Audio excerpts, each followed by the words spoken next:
Breaking news in the National Football League. As Saints running back Alvin Kamara has been arrested, charged with battery and assault, following the 2021 Pro Bowl.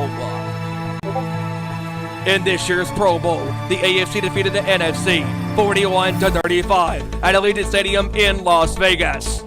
Also, news came down that Kyler Murray has unfollowed the Cardinals on all social media platforms and deleted all of his pictures off of Instagram. What is Murray's future with the team in the offseason? Will he return? Also tonight, our Nation Sports Show brings to you our top 10 games for this year's NFL season. All good things must come to an end. This Sunday, the biggest game of them all, Super Bowl 56 at SoFi Stadium. The Los Angeles Rams, the Cincinnati Bengals. Who will be this year's king in the National Football League? Can Matthew Stafford finally claim his first Super Bowl ring? Or will Joe Burrow and the Bengals once again shock the NFL?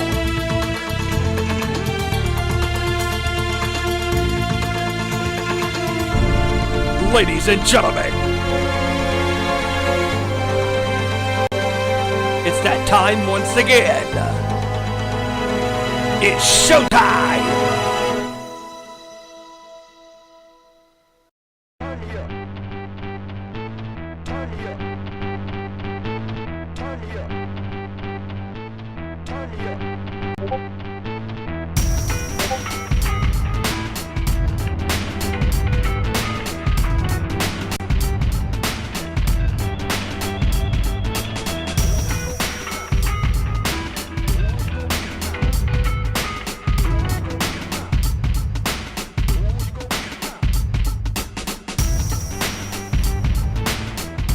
From the gridiron to the court, talking all that is sports. Members of the Busted Open Nation bring to you our Nation Sports Show. Here are your hosts, Ezra Vickers, Joey Thornton, Randy Giron, and Stephen Wyand.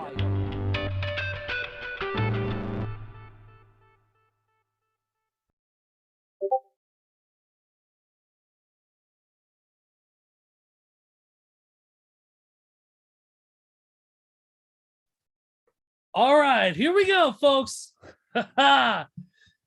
Welcome, everybody. It's our Nation Sports Show. We are live. We are here. We're ready to rock and roll. You wanted the best. You got the best. Well, actually, they weren't available, so you got us instead. Deal with it. What's up? My name is Ezra here, along with my crew here. We're going to introduce everybody in just a second. But first, of course, we got to get the specifics out of the way. We got to get ways you can follow us to interact with us all across our platforms. And that is, of course, you can hit us up on Facebook.com/Our Nation Sports Show, Twitter.com/ON_Sports Show, and Our Nation Sports Show on Instagram as well. You can follow us on YouTube, search Our Nation Sports Show, and like and subscribe and share on all that good stuff, because we are at 91, 9 away from that 100 subscriber mark. So you get us there, everybody, and then we can get that custom URL, which of course makes it easier for you guys to find us and makes it easy for us to share content with you.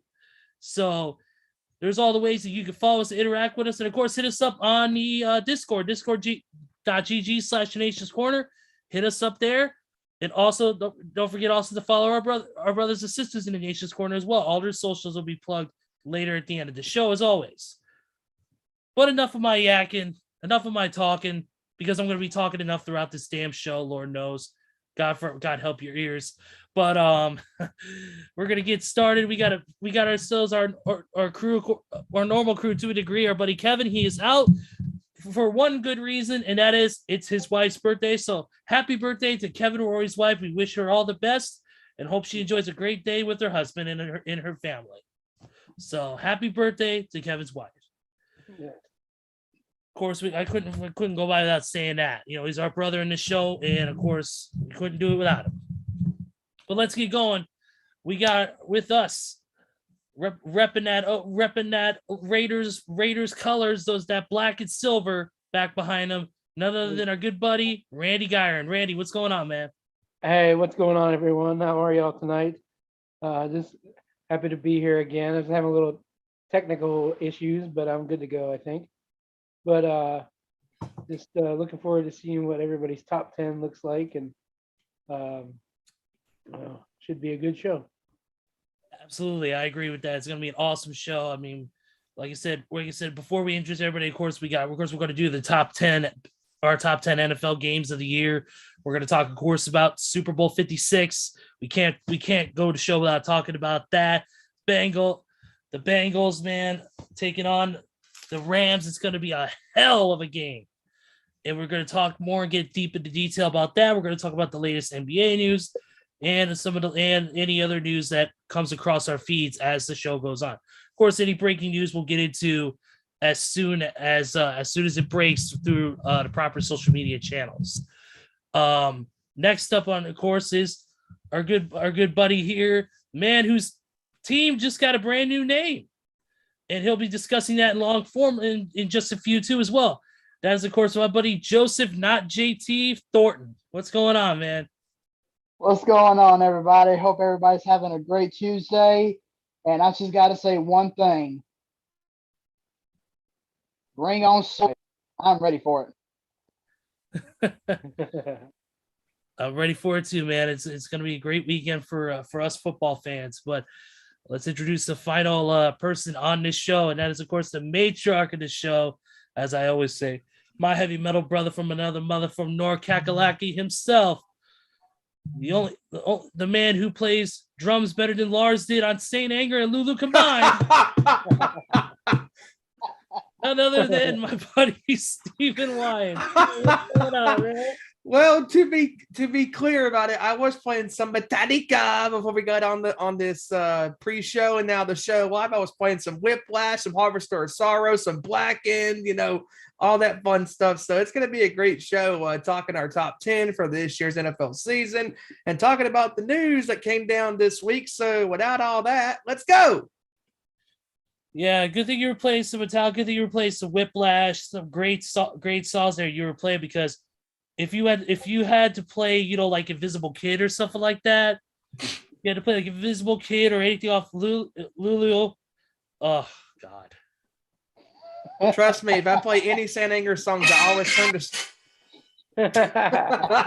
if I play any Saint Anger songs, I turn the snare wires off because you have to.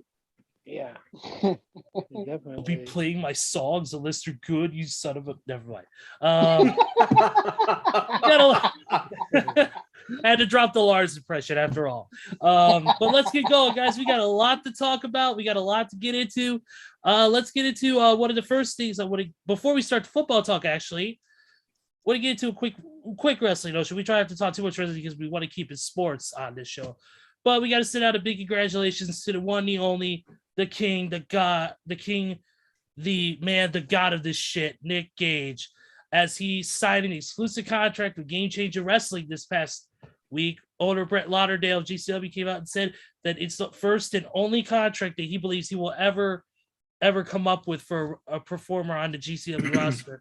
So he'll be with the company for more years to come. Less states for him to work so he can rest his body a little bit more, and also give him opportunities for post-in-ring career. So congratulations to the king of the deathmatch himself, Nick F. Gage. Congratulations to him on signing the first and only so far GCW exclusive contract.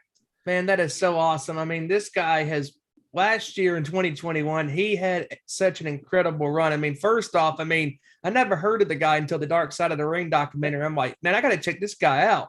And man, last year he had some great matches with John Moxley and Suzuki and all those guys in the ring, man. I mean, just Dark Sheik, and just, dude, Matt Cardona, just incredible matches last year. And every time for whom the bell toll starts, that it's fixing to go down.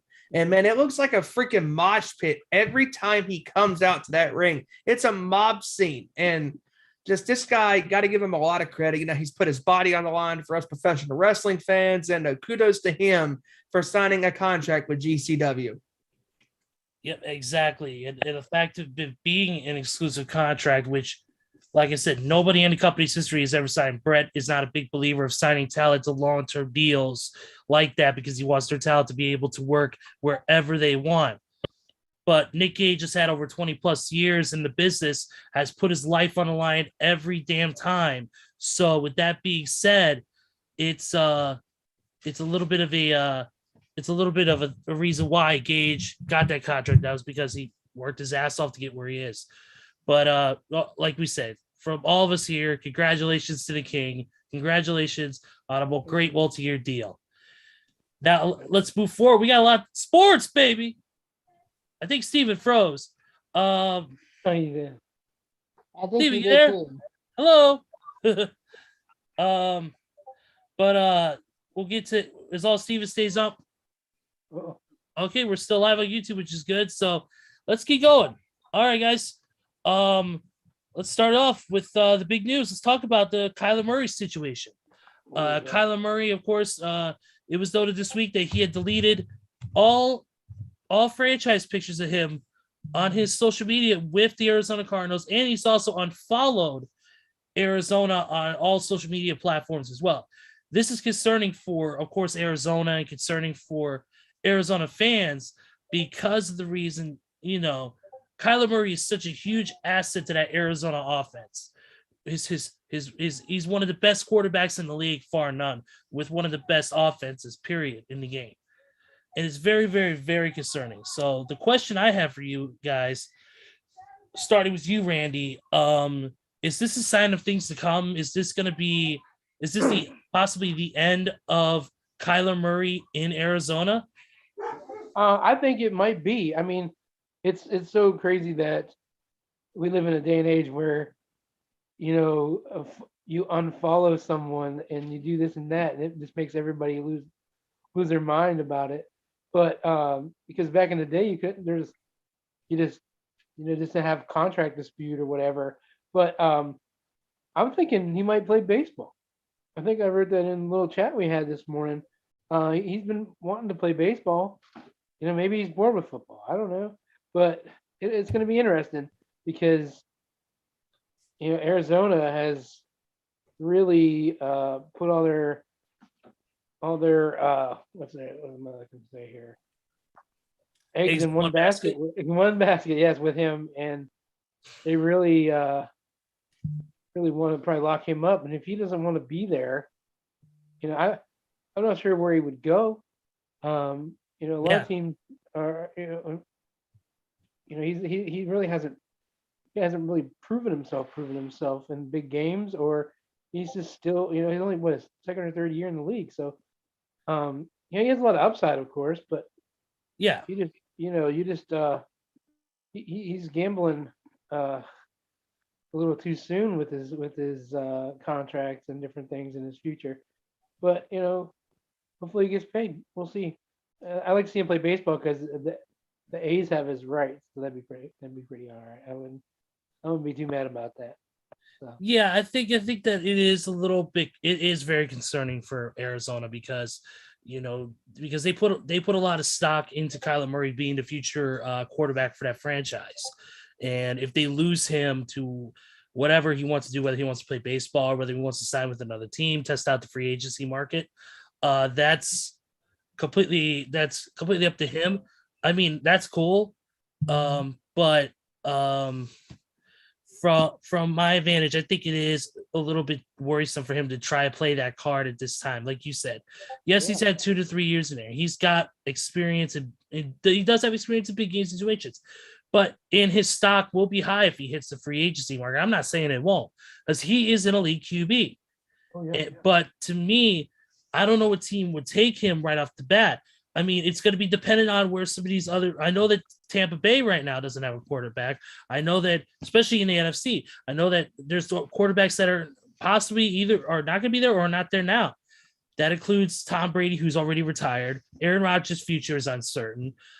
So if he tests the free agency market, it's going to be interesting to see where he lands. Of course, he can command a good size payday because of how good he is. But but I think he's pushing the buttons a little bit too much on this early, especially on basically deleting all of social media, saying I'm done with Arizona. That's a very telltale sign of where things could go. And I'm wondering, it's got me a little concerned about, is he doing this too early? Is he making a wrong decision by doing that when he hasn't even really is not even really considered a free agent, and he hasn't been locked down to anything yet. So that's a question I really pose to you guys. Steven, like, I know you left, but for a minute because you were having a technical issue. We're talking about the Kyler Murray situation involving his social media, and the way he deleted all the Arizona stuff off his social media and unfollowed him. The question I kind of posed, and Randy posed too, is, do you think it's a little bit early for him to be trying to maybe showcase that, hey, I'm going to go another direction, because he's talked about wanting to play baseball. He's talking about maybe another team that could pick him up. Do you see anything of that sort happening? You know what? That's an excellent question, because I mean, who knows? I mean, he may change his mind and decide to play baseball full time now, or to play both sports.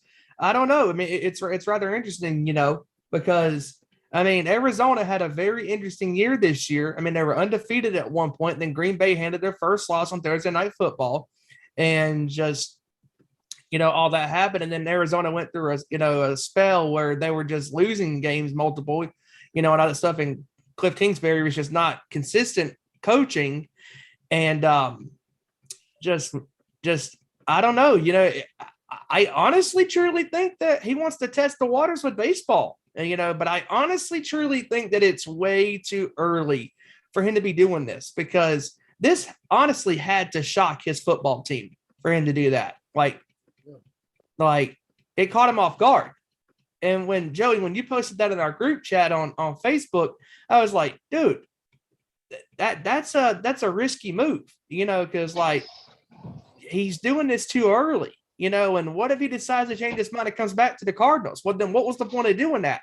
I mean, we don't know if there's any bad blood or anything like that. I mean, it's going to be a very interesting developing story when the offseason comes about after the Super Bowl. I agree. It's going to be very interesting. Joe, your thoughts? Yeah, I mean, I think it is very interesting what all Kyler Murray has done to that Arizona franchise. I mean, you got to think back to all the quarterbacks that Arizona had prior to Kyler Murray joining them.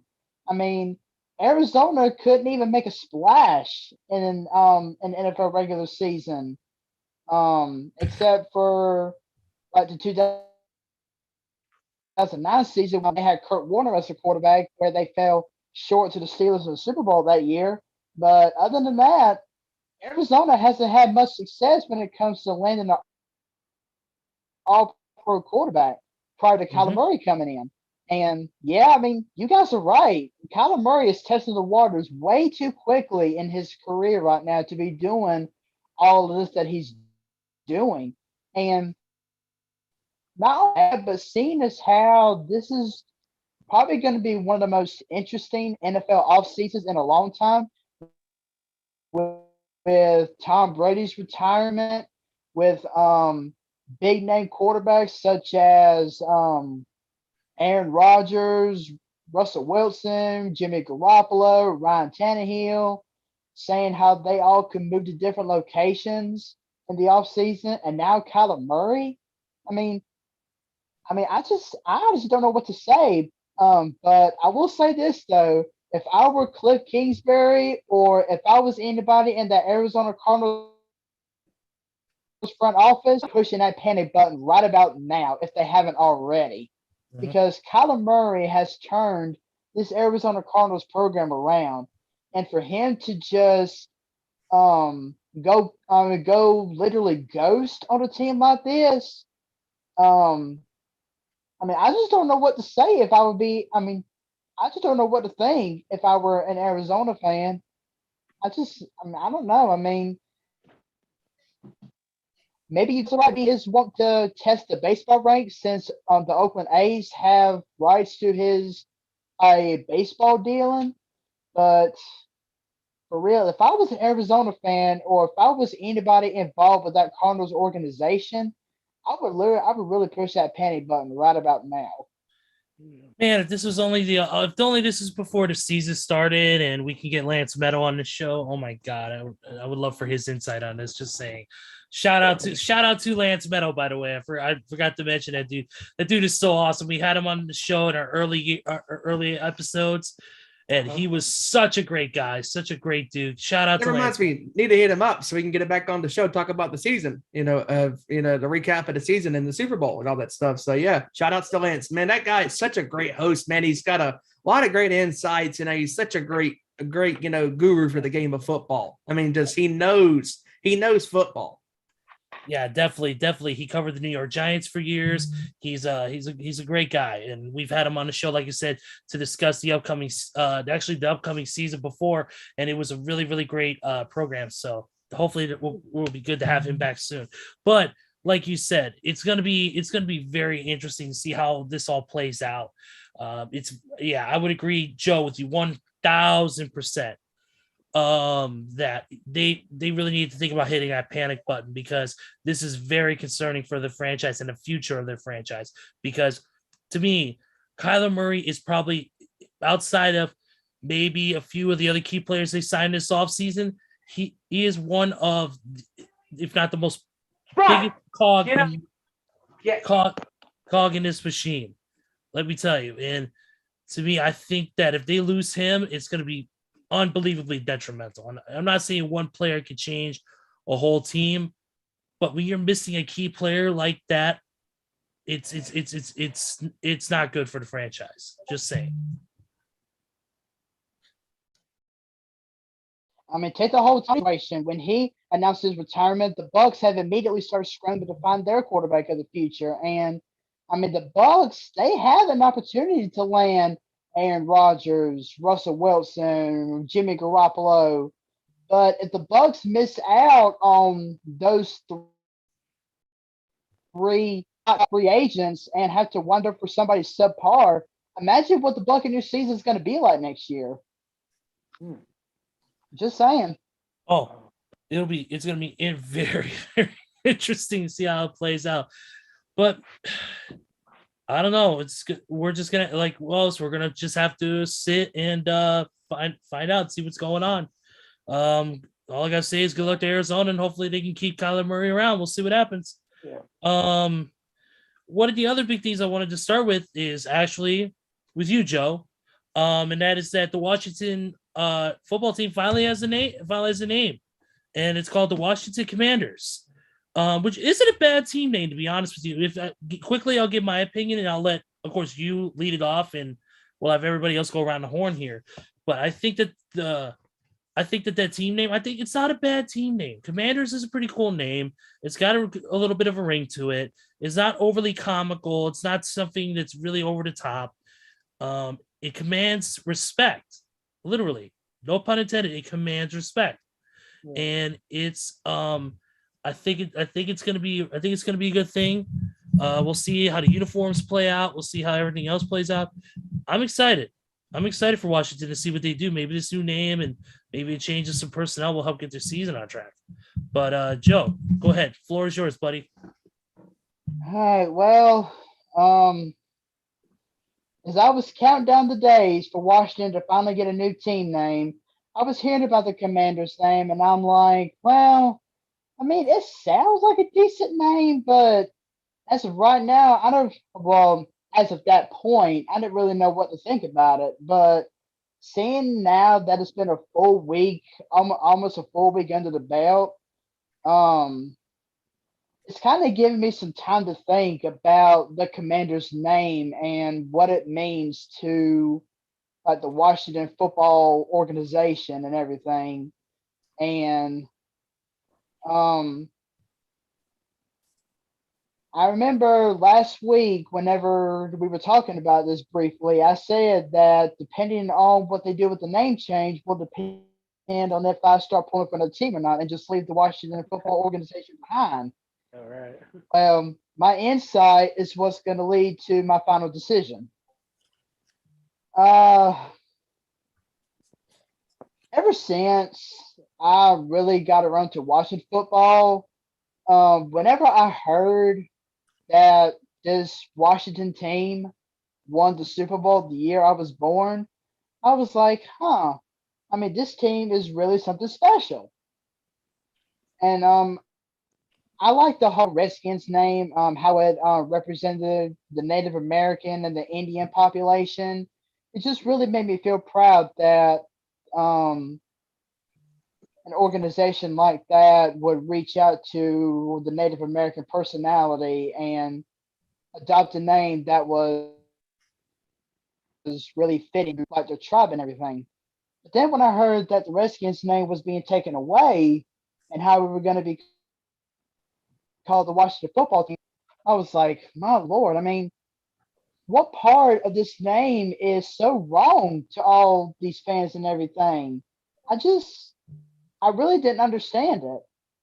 And for a while, I thought we were going to be called the Washington football team forever.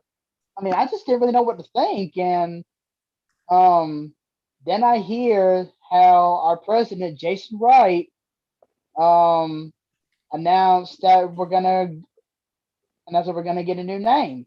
And I was like, okay, maybe it'll be something that's worth like noting, something that'll strike fear or show a sign of respect or something like that. And I automatically started thinking, okay, we could be called the Warriors, we could be called the Red Wolves, the Red Hawks, the Red Tails. We could be called something totally different. But I was hearing from a lot of Washington legends how they got insight, how they were wanting some sort of military adopted to the name. And I was like, okay, maybe it'll be something that doesn't sound too bad. And then it was released that we're going to be called the Commanders. And I was like, I don't really know what to think about this name. And it's taken me all week to really get insight into it. But my final insight is this. I've been a Washington fan for as long as I can remember. And no name change to me is going to impact whether I start pulling for a team or start pulling for somebody else. So all I got to say is hashtag take command, hashtag command center. Bring on these teams next year because the Commanders are coming to riot. Let's go. All right. All right, that was great. I'm glad you had a positive insight on that, Joe, because I'm glad they weren't named like the Washington Groundhogs or some shit because they were named on Groundhog Day. Yeah, I was hoping. Or maybe they were called the Washington. We still have no names. Call us back next season. But Groundhogs have been. Sweet. I will say, Ruben, my wife was picking at me this whole time about the whole Washington name change, and she was saying that she was telling me right before the name change that she was going to laugh so hard if we found out that we were going to be called the Washington Hyenas. She kept saying that it'll be called the Hyenas, and I'm like, babe, hush. We're not going to be called the Hyenas. Did they get that from the Lion King? And if we were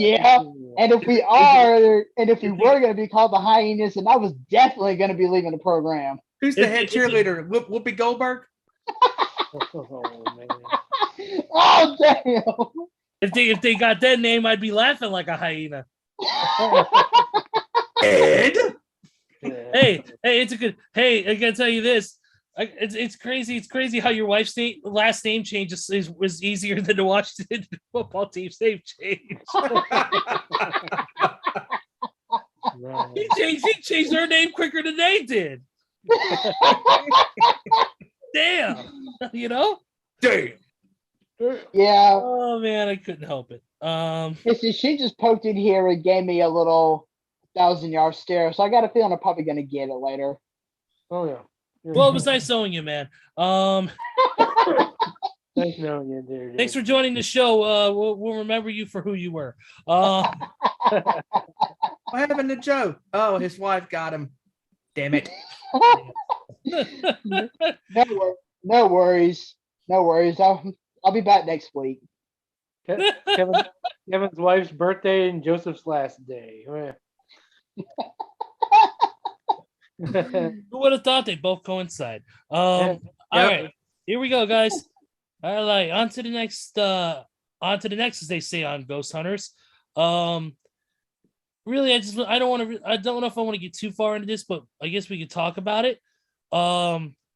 Is that big news dropped that speaking of the Washington Commanders, that their defensive back Jashazier Everett has been charged with involuntary manslaughter following an investigation into a fatal single car crash back on December 23rd that claimed the life of his girlfriend.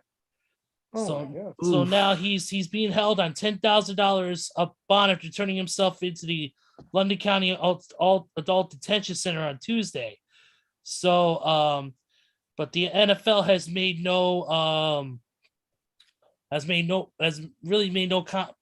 no further comment, and of course the Washington team has made no decision on his playing. Of course, if he's truly convicted and everything, because always say innocent until proven guilty, but if he is truly convicted, more than likely, actually pretty much, he's done. But also I want to get into that was just a quick note I want to get into. I know I don't like to get too much into the more personal stuff. We don't, because it always has differentiating opinions. It sucks what happened. This girl lost her life innocently, and this guy unfortunately was careless behind the wheel, cost her life. So now he's gonna have to pay the price. But the next thing I want to get into is the big news that dropped after the Pro Bowl, and that is a domestic violence issue involving Saints Alvin Kamara. Alvin Kamara was arrested right after the Pro Bowl after the attack. Actually, it wasn't a testifies, but it was an assault after they attacked 3 men at a Vegas nightclub right after the Pro Bowl ended. So it looks like Kamara is going to be charged, possibly with something. This is not a good look for the star player running back for the New Orleans Saints.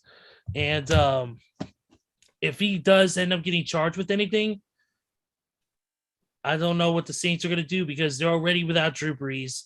They're without Sean Payton now, who's stepped away. And if they lose Alvin Kamara, who's their star running back and one of the key cogs in their offense,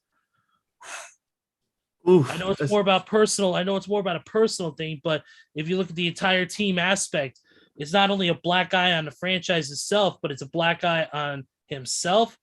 And it also, like I said, it hurts the offense when it comes to play time. Yeah, Well, I couldn't believe that happened. I've always seen Alvin Kamara real low key and just looked like a pretty easygoing guy. But I heard that, I mean, I had to really read it and look, go into it more, because I couldn't believe it. That's terrible. And I read somewhere that there was talk that Eric Bieniemy was going to be the head coach, and then 5 minutes later, Alvin Kamara was arrested. It's like, wow, what talk about an up, a high, then bringing you right back down. I mean, they're excited about probably bringing Bieniemy in, and then that happened. Oh my Lord, that's crazy. I guess for what the police report came out and said that they had beaten the man unconscious and broke his eye socket. And also reports came out that Kamara punched the man 8 times. I'm like, dude, like that is just ridiculous. I mean, you're after the game or help. Even it said in the article, it said, this happened before the game, and that was the day before. and that right there, it blows my mind. It's Saturday night, 6:00 in the morning, and beating a man to he's unconscious. I mean, that is just uncalled for. I mean, Kamara is going to suffer the same fate that Ray Rice suffered in 2013. I mean, he is done because I know it's innocent until proven guilty, but the footage is there. It's right there, crystal clear in front of everybody's face to see. That is some Kamara, damning evidence. he is done. He is done. He is going to be suspended, and I think the Saints are going to release him. He's done. His career is over. I mean, if the Saints don't release him, there's going to be some very, very big backlash, especially from the supporters of that man. Because if you think about it, this is not just any ordinary issue. This was 6:00 in the morning outside a club. What the fuck are you doing? what are you doing? At a club with 3 other people, and you get into a fight, and beat the dude unconscious, break his eye socket. And according to Kamara, he says, "Oh, he was being disrespectful to one of my guys in my party." Well, okay, I understand that, but you have to learn. You have to understand, even though he's being disrespectful to one of your guys, walk away. Because if you react in any physical violence, it is going to make you suffer the consequences that he's fixing to suffer right here, right now. Because this is not a good look on him. Because he is Exactly. And see, what makes it even worse is not only the fact that Kamara punched the guy 8 times in the face, as well as have his, I guess, the so-called posse that was around him stomp on the guy like 23 different times. I remember reading, but it's the fact that Kamara got on top of the guy when he was already down on the floor and just started pounding at his face as hard as he was. I'm like, dude, what in the world is your problem? I mean, and I don't want to hear, I was drunk. No, that is no excuses here. There is no excuses, drunk or not drunk. You are in a public place to punch a man as multiple times and kicking a man literally while he's down. I mean, this dude is on the ground. He's beating him so bad. And the fact that this went undetected for several hours afterwards, for about, I don't know, a good 20 plus hours. And then after the Pro Bowl, he gets arrested and admitted that, what happened. Well, he's going to be in a lot of trouble. He's going to be fined. He's going to be suspended. I mean, he is cooked. If you thought Ray Rice was bad, I mean, that was bad. But this is worse than Ray Rice, because this is physical violence at a nightclub. And on top of that, it's the multiple shots to the man. I mean, 8 times by Kamara, multiple times by his posse. This is not a good look for the NFL, because the NFL does not need to have a person like Kamara representing the organization, especially his own football team, the Saints. Do you think Drew Brees would allow that? No, absolutely not. No, Sean Payton, no. And you know what? The Saints, we've always joked about the Panthers being the worst team in the NFC South. Well, honestly, the Saints are going to be the worst team this upcoming year, because with Peyton gone and Kamara on the verge of being gone, the Saints are going to go from being a team that was competing for the playoffs to a team that's going to be ousted, in the last place of the NFC South. They're going to be worse than Atlanta, worse than even Tampa Bay without Tom Brady, who announced his retirement last week. I mean, it's crazy. Especially since the Saints right now, they're relying on a QB turned wide receiver, turned back to quarterback, Taysom Hill, who doesn't really have a lot of success. So, and he's not reliable. No, he's not. And the only star quality player that New Orleans has left on their roster, in my opinion, is Michael Thomas. And for a fact that Michael Thomas is not going to be able to turn or take that Saints offense and put it on his back. Well, and not think only he- that, I Joey, think but if he- I'm Michael Thomas, carry the chance. I'm questioning my allegiance to this team, because now that your coach is gone, Drew Brees obviously retired last year, and now Kamara's on the verge of being out the door. If I'm Michael Thomas, I want out, because I'm not going to waste my talents in an organization that is fixing to be back at the bottom of the barrel in the NFL. Because for 15 years, they were one of the top teams. They were either in the playoffs, in championship games, or they were on the outside looking in, almost getting into the playoffs. And Drew Brees was the head man for 15 plus years, won a Super Bowl for the Saints in that city in 2009 against the Colts, and that he was the perfect guy to be the face of that franchise, because he was a leader of men, and he took people under his wing and made them better, because that's what leaders do. And ever since Drew Brees has left the NFL for retirement, and enjoy his life, the Saints have been struggling. Now, Jameis Winston was their starting quarterback last year. And I mean, yes, he had a lot of turnovers with Tampa Bay a couple years ago, 30 plus touchdowns, 30 plus picks. And all likelihood, he was looking like, he was still not playing great last year, but that's a huge loss for that offense. And Jameis Winston right now is honestly the best answer at quarterback. It's Taysom Hill's not, because he's not a quarterback. He's not a true quarterback. Hell, Cam Newton's a more true quarterback than Hill is, because Newton plays the position. Hill is not a true quarterback, because he's a running quarterback, and he's built like a running back, and just this Saints team is going to be so bad next year. And if I'm Michael Thomas, I'm asking my owner, I want out, because the passion for him is going to be gone, I think, this year with the Saints, if he's still on that team, because they're going to struggle. Oh, big time. Yeah, definitely. I agree with that. You know what? Let's go ahead and move forward on this. Let's get into some Super Bowl talk, guys. The big games this weekend. Live on NBC, right, Steven? That is correct. Live on NBC. Rams, Bengals, Joe Burrow, Matt Stafford. It's gonna be a dogfight, guys. It's gonna be great. First of all, I want to get you guys' opinions on the game itself. What do you guys think how do you think it's gonna turn out? And then, but also, if you had I know we got a top 10 list to get through here shortly. We're gonna do that after the Super Bowl talk. I also want to get you guys' also think about this for a second. I want to get you guys' dream Super Bowl show, halftime show. Okay. So think about it. Don't call it out. Just think about it. But let's get into the Super Bowl discussion first. Let's actually get into the game. For me, I want to say that this is going to be, like I said, it's going to be a dogfight between a high-powered offense and Joe Burrow versus a very good offense, even with Matt Stafford, a quarterback. Of course, I'm saying that in jest.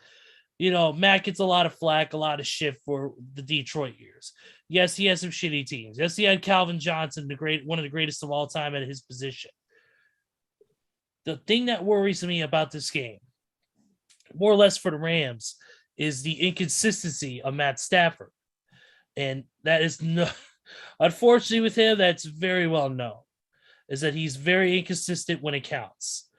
And I think that's going to be the Achilles heel for the Rams is the inconsistency of Stafford. Joe Burrow while he's young, he's young. He's a little arrogant sometimes. I think he might get. Hopefully, the Super Bowl will be a time where he calms down and matures a little bit. Maybe because sometimes in that type of game, you try to show off. You try to get a little fancy with your plays because you're trying to make the biggest spectacle if you do win that game. But the thing is, in this game, especially for a young guy like Joe, he has to learn to play smart. He has to play smart. He has to play diligent. He has to make the proper plays when they count. And you can't be going on doing stupid things like 4th and 1 or anything like that. Coaching decisions got to be made right on his end. Stafford's got, if you're LA Rams, Stafford's got to stay consistent. You got to get the right plays off. You got to make sure you give him space to throw the ball. You got to get the lanes open. You got to do everything it does to get Stafford open. Joe has got that deep ball, which I believe is going to be the absolute thing that just shreds through the defense. Is Joe has got that deep ball and can throw for a lot of yardage per game. We've seen that. He's gone to nearly 400 plus every game, which is insanity. Was it one of his games he threw, I think, what was it, 378 yards, I think? Something like that. And the kid is only what, in his second year? Yeah. And then there was times I think he threw for like 400 plus yards, almost 500 yards. I'm like, this kid is insane in his second year, and he's already taken the team from worst to first into the Super Bowl. Who would have thought that the Cincinnati Bengals would be in a Super Bowl anytime at all? Cincinnati Bengals were the worst team. They had Andy Dalton. The only good thing about the Cincinnati Bengals were two players, Giovanni Bernard and AJ Green. That was it. That's all that they had. Now all of a sudden, they're in the biggest game of their careers, where the stakes are the highest, on the biggest platform possible, on a nationwide network that millions will be watching. It's going to be this is big for him. This is also big for Stafford, because for a guy who has gone 0-16 and has been through so much shit with the Detroit Lions, he finally gets a shot at redemption. It's a great story versus a young kid who's looking to make a name for himself versus a guy who's looking for redemption after so many failures and so many issues with his other team. This is a classic story, and I love it. That's why my excitement for this game, I'd give it a 9. If I had to rate it, I'd give it a 9, because it's going to be a really, really good game. Steven, your thoughts? Man, this Super Bowl, I am so excited because it's so different. It's a different matchup for the first time in quite some time. No Patriots, no Bucks with Brady, no Mahomes Packers in Kansas City, no Packers, no Pittsburgh, no Baltimore, etc. No, it's a different matchup, and that's what I love about it. My biggest concern first for the Rams. Stafford, obviously. Look, we have been picking against Stafford every single week on a Nation Sports Show, week after week in these playoffs, and he has proved us wrong. And he has played, for the most part, excellent, minus a couple of hiccups with a couple of bad interceptions. But 95% of the time, Stafford has came to play, and he has played just phenomenal football. I mean, getting the ball to his favorite receiver, Cooper Kupp, the Triple Crown winner of this year, leading the league in receptions, receiving yards, and touchdowns. And just such a great year for Stafford this year. The gamble has paid off for the Rams, getting him at quarterback, because they knew Jared Goff wasn't going to carry him that much far. And then the defense gambles, getting Von Miller on there with Aaron Donald, and Ramsey back there in the secondary, Eric Weddle, coming out of retirement off the couch to come play in the Super Bowl with the Rams. And my biggest concern for the Rams in this game, first of all, is the inconsistency of Stafford, because there is a possible chance that he could throw an ugly pick that can change the game. And this game is going to be an interesting matchup, because these two teams did not play each other during the regular season. And that's the most intriguing part about this game. So my excitement level, I would say, is a 10, because that's how intriguing this game is, because this is not a usual matchup that you see on a regular basis, unless if it was the Rams playing the AFC North during a specific year in the NFL season. And the Rams defense, I'm looking for their defense to be headhunters. Aaron Donald, Von Miller, all of those guys coming after Burrow. And this is where it leads to my concern for Cincinnati. If I'm Cincinnati, your offensive line needs to block, because their offensive line is not good. The reason why Kansas City did not get as many sacks or any pressure hardly at all on Burrow is because their defense isn't as great as Tennessee or the Rams. And that is where defense wins championships, because the Rams defense is really, really good. And they did that against Tom Brady in the divisional round. They did that against Garoppolo in the NFC Championship game. they did that against Arizona and Kyler Murray in the wild card round. I mean, their defense has been very consistent. And that's what I look for in this Super Bowl, because the one thing that Stafford has in his corner is the fact that he has a defense that he can turn to if he makes a critical mistake. And it's going to be interesting to see what happens in this game, because the Bengals have very good offensive players and T. Higgins and Jamar Chase and Tyler Boyd, and all those, and Joe Mixon on the offensive end. And their defense is no slouches either. Their defense is pretty solid too. And like I said, we picked our scores last week, and I picked the Bengals to win this game 24-20 on a game-winning touchdown drive by Burrow in the offense. Because I mean, come on, who doesn't like the underdog story? Because Burrow is. I'm telling you, the Bengals have nothing to lose in this Super Bowl, because they can be coming back to this, because if they can get an offensive line, as far as signing free agents and getting offensive linemen in the draft, and maybe drafting and signing some defensive linemen in the offseason, the Bengals next year will be more stacked.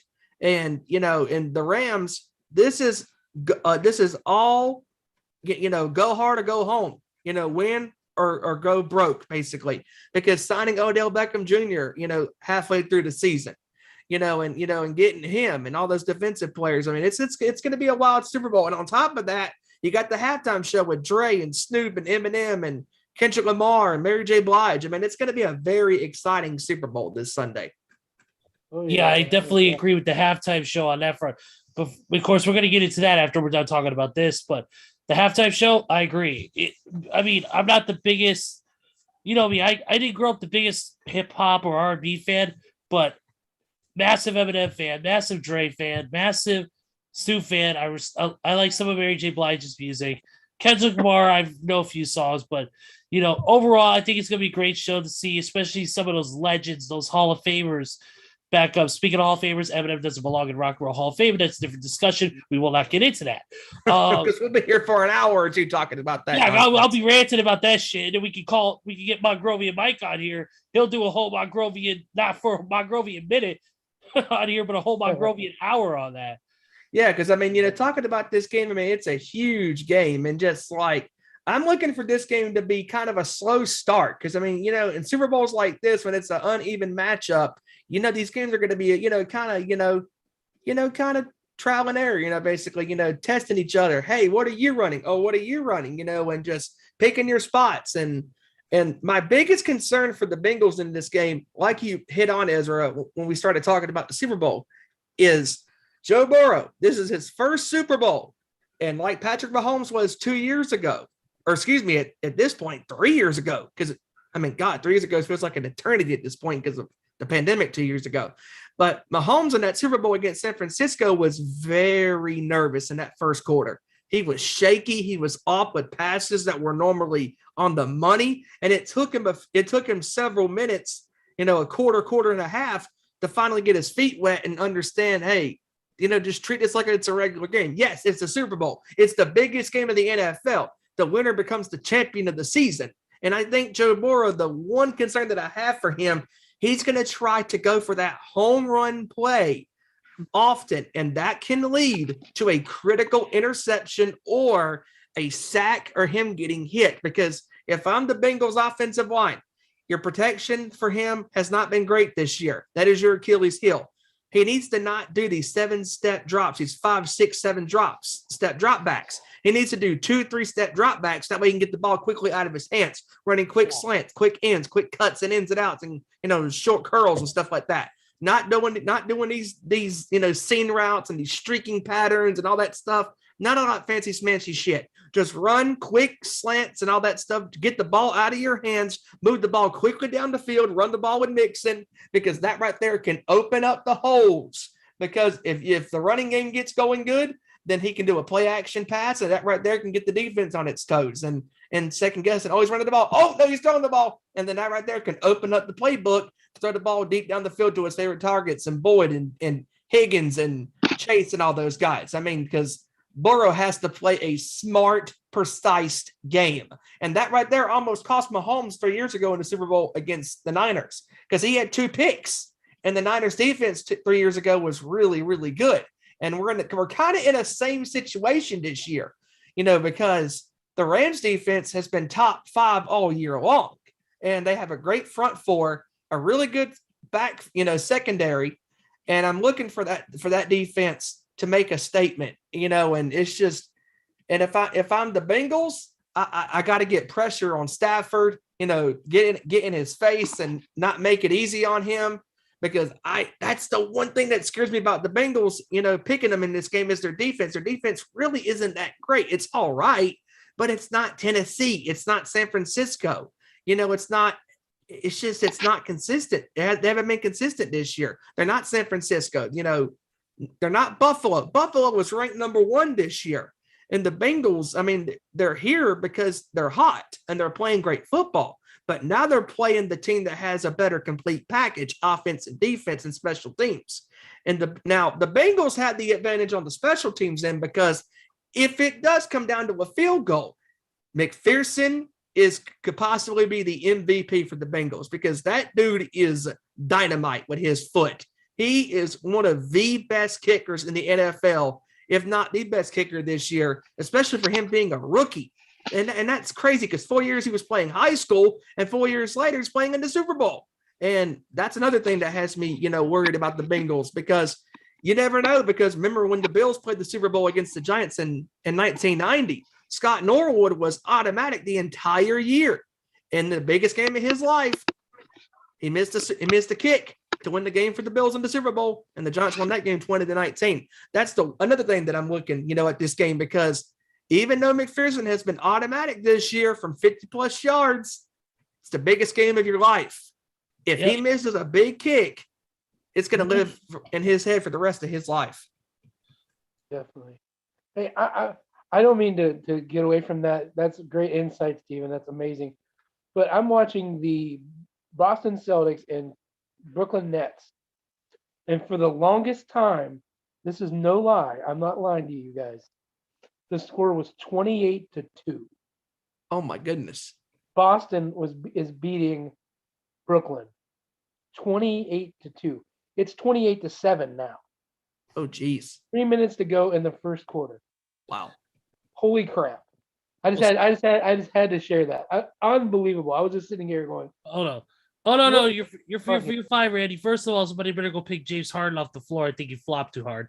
oh my Lord. He's not out there, so maybe that's what it is. Yeah, maybe. Kevin Durant's playing though. Oh, they got 9. There they go. Sorry. Anyways. I was like, is this real? Yeah, it sounds like 2K22 game. Yeah. Go. Your thoughts on the Super Bowl? Let's roll. Yeah. Randy, go ahead. Since you were. Oh, I'm saying sure. I'll go. One second, John. Go ahead, Randy. But I think it's going to be a great game. Now,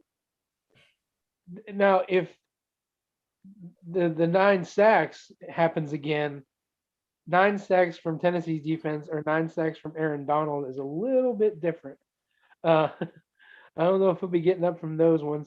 So defense,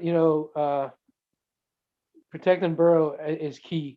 But I think Steve was right though. There's going to be a feeling out process at the beginning there, and but once that gets out of the way and the jitters, I think it's going to be wide open, and it's going to be great. I haven't been excited for a Super Bowl in a while to actually sit down and watch in a long time. So I'm glad that these two teams have done that, and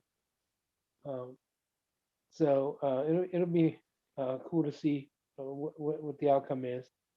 And as far as my dream Super Bowl halftime show, I guess I mean I'm not as big a fan as I used to be, but I always thought Metallica would have been a sweet halftime show. I used to be a huge Metallica fan, and I think that, they a couple years ago they did the national anthem for the Giants. Golden State Warriors. Yeah, they were the national anthem for the Warriors and Cavalier NBA Finals, and also those Giants baseball games and all that stuff. And then they also when in Santa Clara when it was Super Bowl 50, when it was Carolina and Denver, people were going Metallica should be playing the halftime show because it made sense. You're in the Bay Area, but they didn't pick them. They didn't pick them.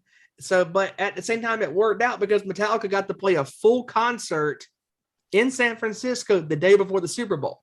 Oh, and that's honestly my dream Super Bowl halftime show is Metallica.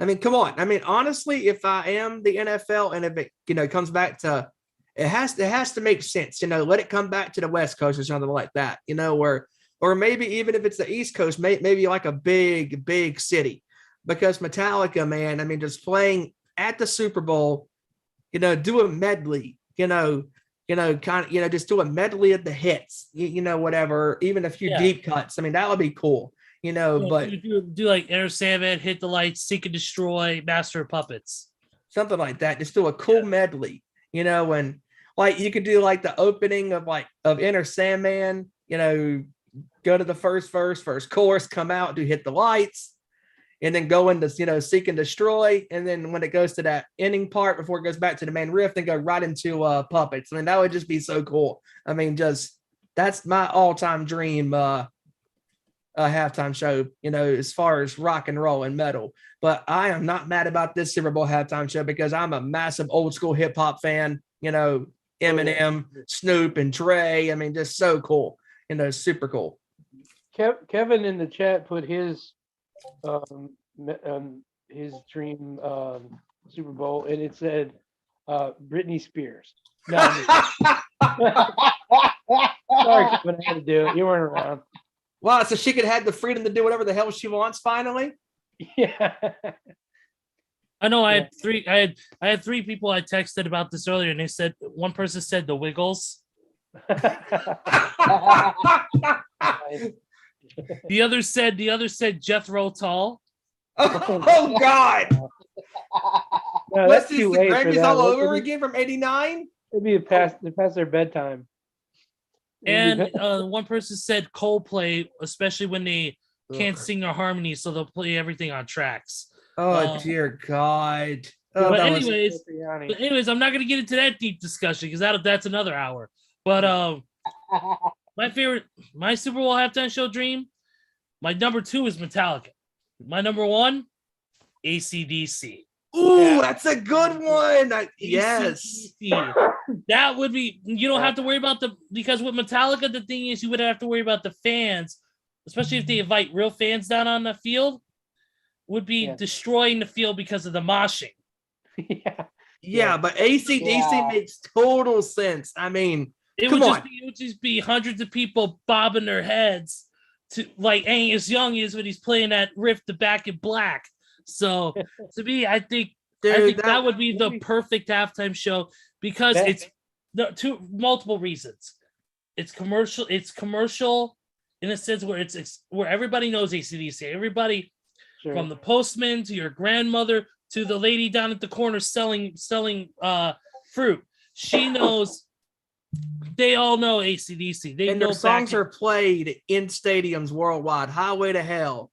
For those about The Rock, Back in Black, Shoot the Thrill, Hell's Bells. Hell's Bells is played at basically every football game. Give him the dog bone. Oh wait, no, that's the wrong song. Sorry, no, they better not play that. No. or Walk All Over You. We'll leave that one alone as well. Or if you want blood, you got it. Or Night Prowler. We'll play those ones. Yeah.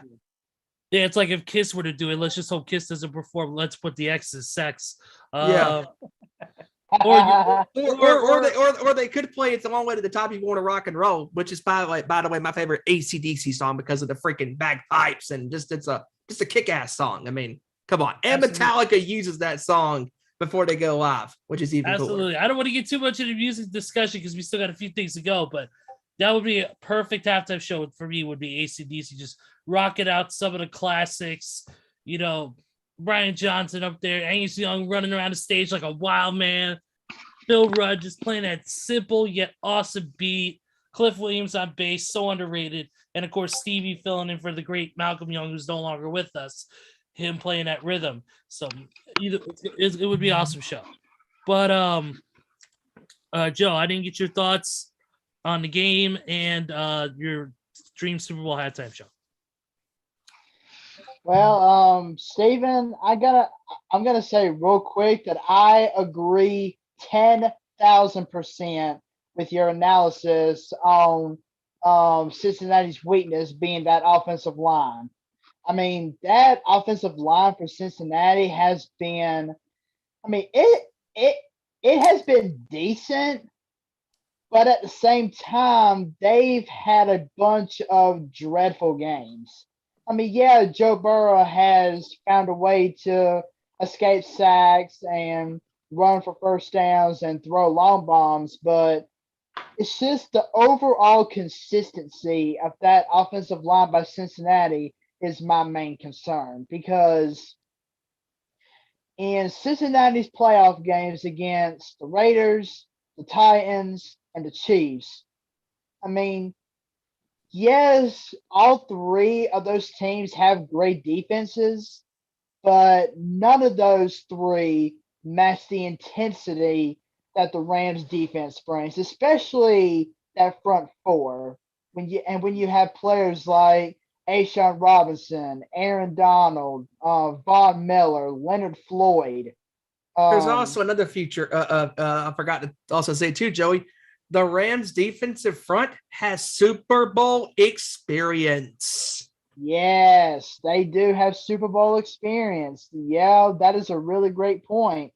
But yeah, that Cincinnati offensive line, I hope and pray that that the coaches have been working with that offensive line leading up to this game, and I hope they continue to pretty much nail them into the ground, because they're going to be seeing Aaron Donald, Von Miller, Ashawn Robinson for 60 minutes in this game. They're going to be seeing them for quite some time. And the inexperience by Matt Stafford plus the youngness of Joe Burrow, yeah, those are really those can be issues as well. But that Cincinnati offensive line, they need some help. They need some help, and I hope that offensive line comes ready to play in this game. You know what? If they don't. Another thing that has me concerned about this game could be Tampa Bay, Kansas City written all over it once again. Ooh, oh gosh, yes. Because the Chiefs' offensive line in that Super Bowl, especially the preparation for that game, was so bad. It was so evident in that game because the Bucs were just getting hit after hit on Mahomes. Yeah, they sacked him only 3 times in the game, but multiple shots, multiple head shots, multiple body shots. Mahomes had no time to throw, and that's a huge problem for the Bengals. Continue. I'm actually going to bring up something a little worse than that. I mean, yeah, that Buccaneers-Chiefs game was horrendous because of the Bucs defense just pretty much nailing Mahomes play in and play out. But I'm going to bring up something worse than that. You ready for this, Steven? How about the Super Bowl matchup a few years back between Seattle and Denver? Oh, that's a great point. The Legion of Boom. That Legion of Boom Seattle defense made Peyton Manning look sick in that backfield. Dude, I remember where I was at during that game. They were hitting him. They were forcing him out of the pocket, making him throw interceptions, making him throw passes to the ground, trying to scramble, trying to hand off the ball. I mean, my God, that was one of the most horrendous Super Bowls I've ever seen. But that might be the most horrendous Super Bowl in the last 20 some odd years. Because I mean, that Legion of Boom defense made Peyton Manning look absolutely sick. And if that wasn't bad enough, then Percy Harvin had the kickoff return for a touchdown, and I'm like, "Yep, this game's officially over." Yeah, I mean, Randy, you and I watched that game together. We were with Daniel and everybody was going, "Oh, I'm picking Denver." I said, "No, I'm picking Seattle." Oh yeah, I'm not gonna lie to you guys. I picked Denver to win that game because I thought Denver was going to have the experience and the playmakers to kind of throw the Seattle defense off the hook a little bit, but boy, was I wrong. I mean, Seattle came, they came right out of the gun and just completely started making plays and just throwing Denver's offense around for a loop. And I was just, and as the game kept going on, I was like, my God, maybe I should have picked Seattle after all. But that's a great point, Joey, because that's the biggest concern turning back to this year's Super Bowl. The fact that I'm looking for a play to happen in the first few minutes of this game, or maybe at a quarter and a half, that can flip the game around on either team's favor. Because if there's a safety, if there's a bad snap, a fumble, an interception, by either team, that right there can swing the momentum for either team. And that's the most intriguing factor about this Super Bowl, because this has Denver, Seattle written all over it as far as the matchup, because Denver and Seattle in 2013, 2014 did not play each other during that year until the Super Bowl. And those Super Bowls that have teams that haven't faced each other all year long are the most interesting ones, because you have no clue which way they're going to go. Absolutely. Absolutely. So it is going to be very interesting to see how this offensive line comes face to face with this Rams defense. It's going to be very interesting. And as far as my dream halftime show, now I'm not a, I mean, I know what it is. I know what it is. I know what it is. I know what. What it is. Reunion of NSYNC. Actually, no. Actually, no. JT. I actually no. I was gonna go for a loop here and go Justin Bieber. How about them apples? I'm joking. I'm joking. I was fixing to say, you're fired. I wouldn't even. How do we ban people from Zoom here, Steven? Kick them. Yeah. I would not ask that bum to do anything. But I do agree with AC/DC, but they would be my number 2 choice for a dream halftime show. I do like AC/DC. I like their music and everything. Now, I'm not really, I'm into music, but I'm not really into it. Like, I really haven't gone to any concerts or anything. Like, I really haven't been to any, like, rock and roll, heavy metal concerts over the years. So I'm just going based on what I've heard and, like on TV and shit. But if I were to pick a dream Super Bowl halftime show, I would do a trifecta with Eminem, Flo Rida, and P. Diddy. I think that would be a pretty kick-ass halftime show. Just seeing those 3 together, just tossing beats, beat in and beat out, it would just be amazing to watch. Yeah. Hey, there's another one. I got one. It could be T-Pain and Coldplay, since they both like to use auto-tune. There you go. No, but that would be a good. Hey, that Super Bowl halftime show will be chopped and screwed. Good point. I can't imagine Coldplay doing backing vocals on "Buy You a Drink," shouting, snapping. I can't. Or I'm in love with a stripper. Nope, not gonna happen. Nope. Let's all right. Before we get too deep into the Muso comments on this, which we can trust us, we can get into a music discussion, but this is not a music show. Damn it, I wish it was. But just saying, I would love to eventually have a rock metal show, but that's for the future. Let's get on to the present, and let's do it. We talked about this last week, and we put this into play as kind of like a homework assignment.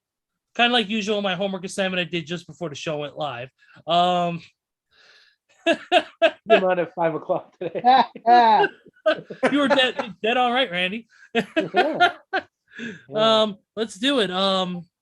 Your top 10 games of the year. Your top 10 games of this 2021-2022 season.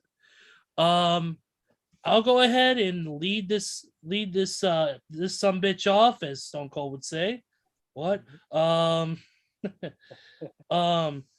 this was a tough one because there was a lot of great games this season, a lot of close matchups. And this isn't no. The game number one is definitely game number one, but the others I could have placed in any other order. I could have put them in any spot because all these games were great. At number 10, I had the week 3 game between the Chargers and the Chiefs. That was really, really good game. The battle between Justin Herbert, Patrick Mahomes, that ended with with the second interception of the game from Patrick Mahomes that eventually sealed their fate with a field goal, or the game-winning touchdown from Herbert to Mike Williams. Yep, to Mike Williams that would seal their fate.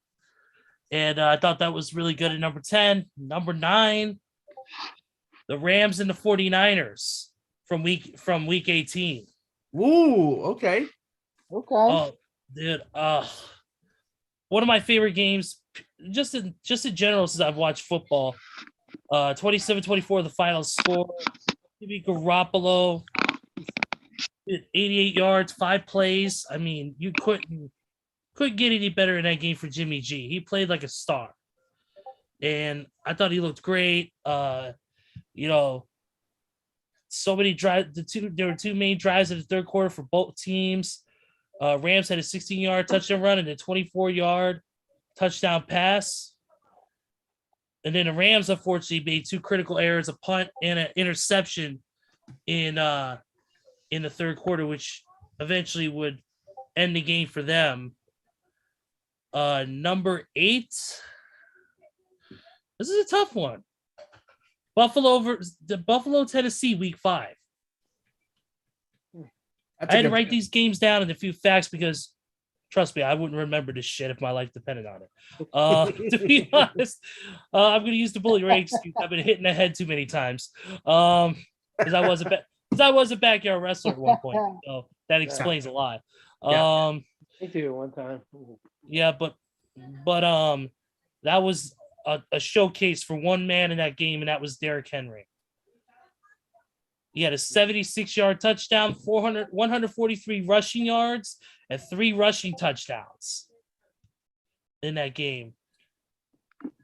They ended up winning that game 34-31 with a 4th and goal stuff from stuffing Josh Allen and sealing the game. So just overall just clinic for Derrick Henry in that game. Number 7, I got to go with the Vikings and the Packers from week 11. Oh boy. Oh boy. Here's why? Because the Vikings won. Simple as that. I was thinking to say it was going to be a Vikings choke job. No.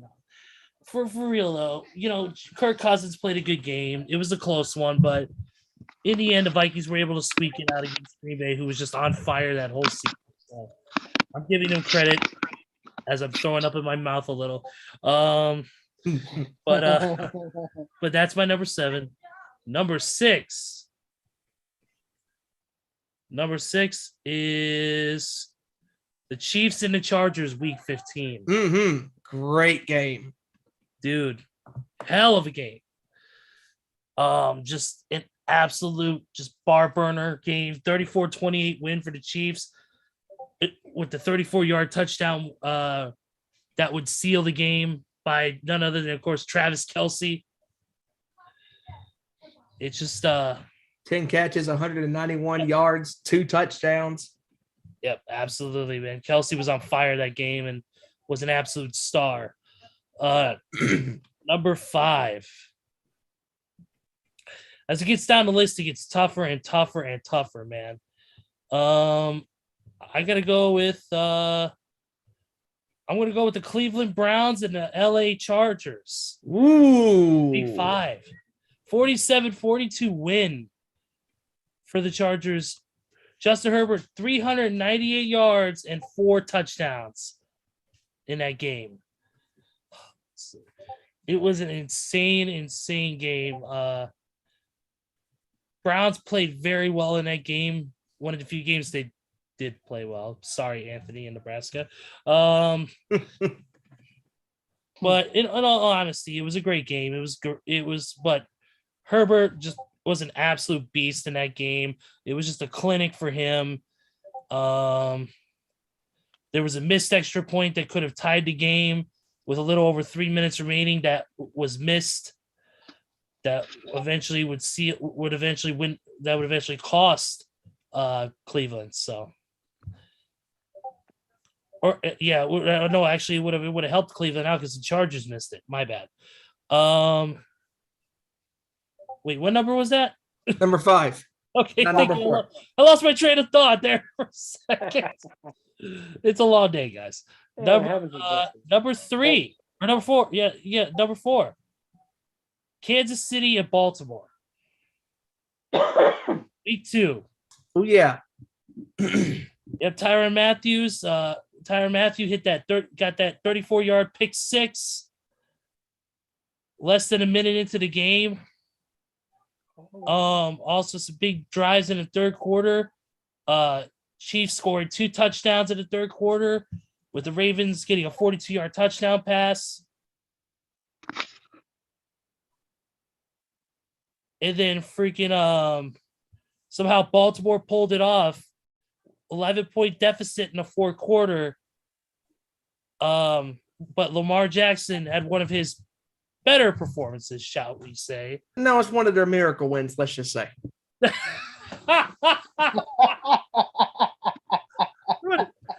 We're assholes. We apologize. Not really. But yeah, it's the truth. But Lamar was able to get it done. For once. Yep. I'm trying to be serious over here. Steven's cutting my.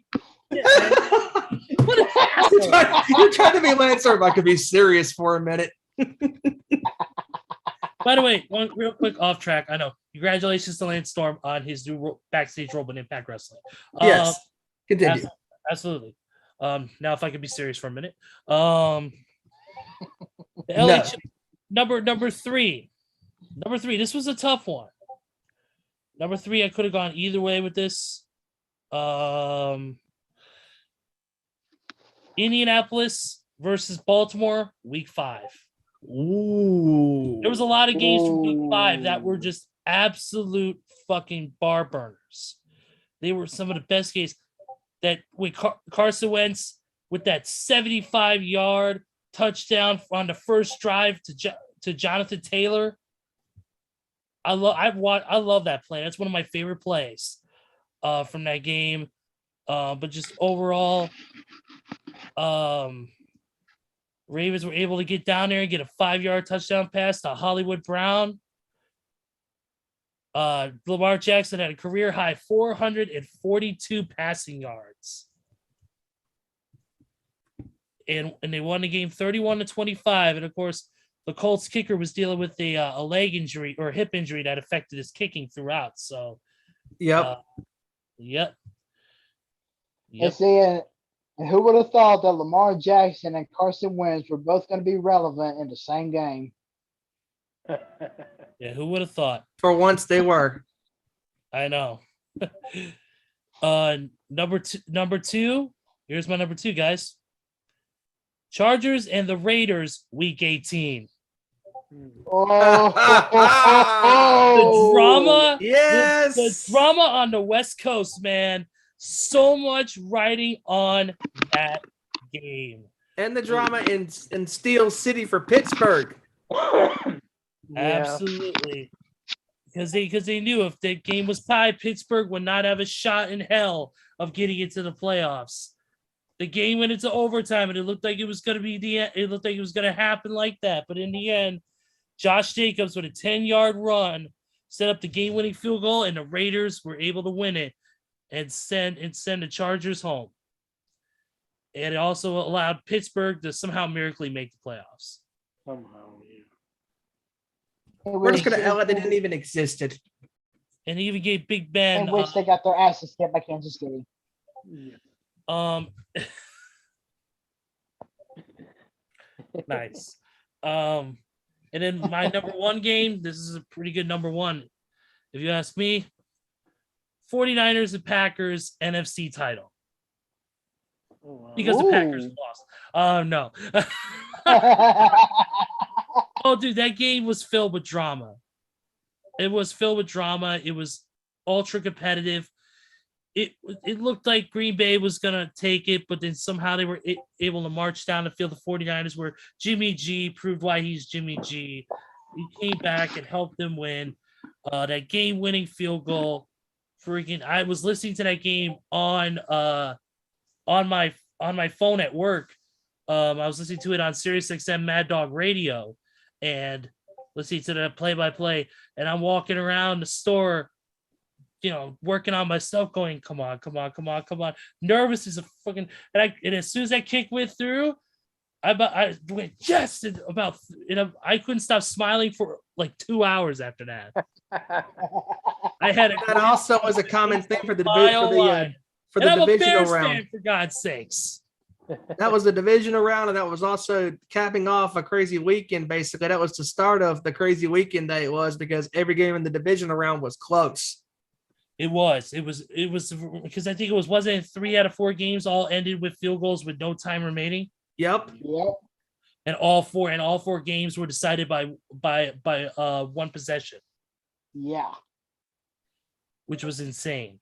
That was a great week. But that's my top 10 list. Also, quick shout out to the couple other games. Quick shout out to the Vikings and Lions game in week 13. I believe that's where the Lions picked up their first victory, right? Yeah. That was Yep. Vikings and the Yep. Lions. Yep. Yeah, and then Green Bay versus Baltimore. Oh yeah. That was week 15 as well. But yeah, that's my top 10. I didn't want to go into too much detail, but because of time, I want to try and keep everything a little bit concise, but I had to give a few pointers. You guys can too if you want. That's up to you, or unless you just want to run through your list. Randy, you have your list ready? Yeah, I do.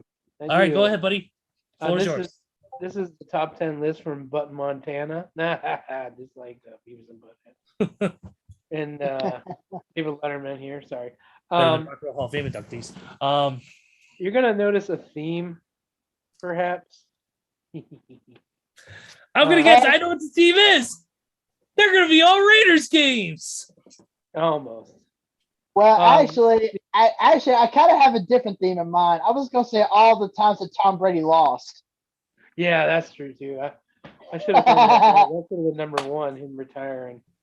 That's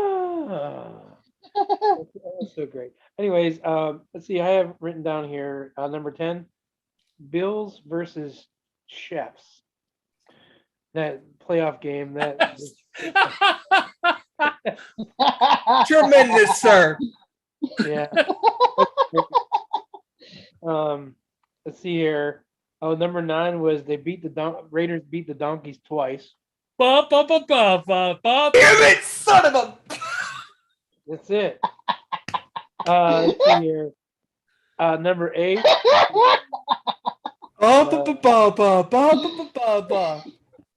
8 is they beat Miami, which was they pretty handedly. Then they beat Philly. That was a good game too. I didn't expect that one. 6 was Because the Raiders won, but continue. Exactly. All right, Steven, you can mute your mic now. Okay. Anyways, let's see here. Screw you. Beat the Ravens on Monday night. That was a great game. First, that was like the week 1 end of the week 1 and all that. So I thought that was a pretty great game.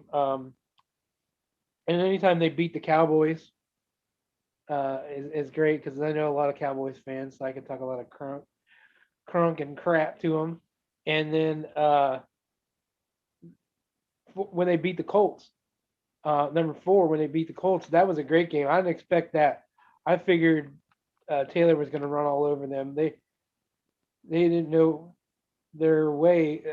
they were still trying to figure out some stuff, and that was a must win for the Raiders, and they showed very tenacity and perseverance, and really surprised me in that game. I really honestly thought the Colts were going to smoke them, and Carson Wentz just proved he's no good. Let's see here. Oh yeah, 3 is a tie. They beat the Browns and the Steelers this year, and that to me, if I was in Ohio, I'd have very good bragging rights because my family's either Browns fans or Steelers fans, and so I could talk a bunch of crap to them too. Number 2 is they beat the game against the Chargers when they got in the playoffs. If the Chargers weren't so dumb, they could have made it in there. They called that timeout, and the Raiders like, screw you guys, go the hell home. We're gonna let Ben's old ass in here. The Raiders were willing to go, hey, let's make a deal, and then Staley goes, nope, not gonna take your offer because I think you're scamming me. No, he was being for real. No. How dare you put us in the playoffs? That's crazy. We don't want that. Big Ben. Well, they had to extend Big Ben's retirement tour one more stop. Yeah, we had to get Big Ben to the encore. one more round of Metamucil. And then the number 1 is, believe it or not, is the playoff game, just because they made it, and I was just so happy to even see them. Oh my god! Play. Oh yes! Even though they lost, even though they got screwed. They got screwed. What is it? What is this? The Las Vegas screw job? Yeah, hell yeah. Hell yeah! The referees are never gonna referee another football game again. What is that? Jerome Boger. What does that tell you? What does that tell you? Yeah. Oh yeah. Screw the Raiders. Oh, wait a minute. The same guy who had some questionable calls in the Super Bowl when it was the Ravens and the Niners. Yeah. Yeah. Screw that bastard. I mean, that's my top list. Okay. That's actually a really good list. Randy. That was really, really good. Before we get to Joe, we're gonna have you go next, but before we do, I must play this.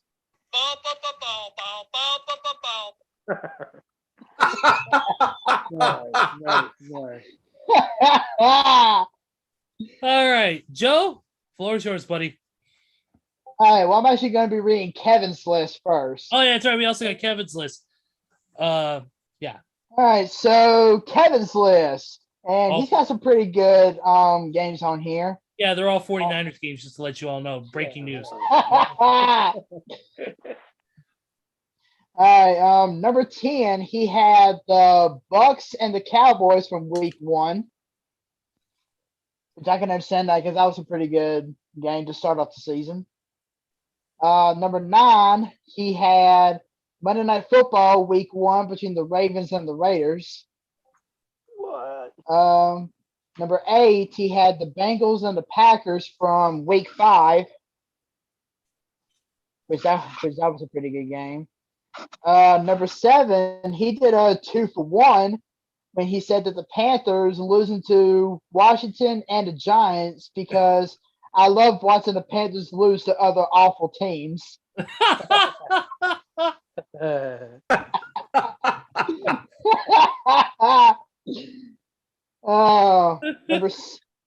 Number 6, he had the 49ers and the Rams from week 18, 17-point deficit to make the playoffs. Yep. Number 5, he had the Packers and the 49ers. As hurt as he was about that game, it was epic from Rodgers and Jimmy G in the last 2 minutes. He must have been talking about the one in week 3. Yeah, when Rodgers had the game-winning touchdown drive with what was it, like 29 seconds, something like that. Yeah. Number 4, he had the Bucks and the Bills, that overtime game. Number 3, he had the Bengals and the 49ers for week 14. Number 2, he had the Bengals and Chiefs AFC Championship game. And, of course, number 1, the Bills and the Chiefs divisional game. All right. Good list by Kevin. All right, Joe, your list. All right. So if I really wanted to be a true, I guess you can say, optimist, I would have either picked all Washington wins or all Dallas losses. I was gonna say you probably have more Dallas. I would probably say you had more Dallas losses than Washington wins. But no, Your list would be short. no, but no, Your list would be very short. yeah, but I Oh. looked at every single week. I looked at every single week of the regular season and the playoffs, and I was really wanting to look at the best games that I could find from each week. And honestly, I wish we could have done a top 20 list because I would have included all the games that I thought were just amazing. You can do that next year. Yeah.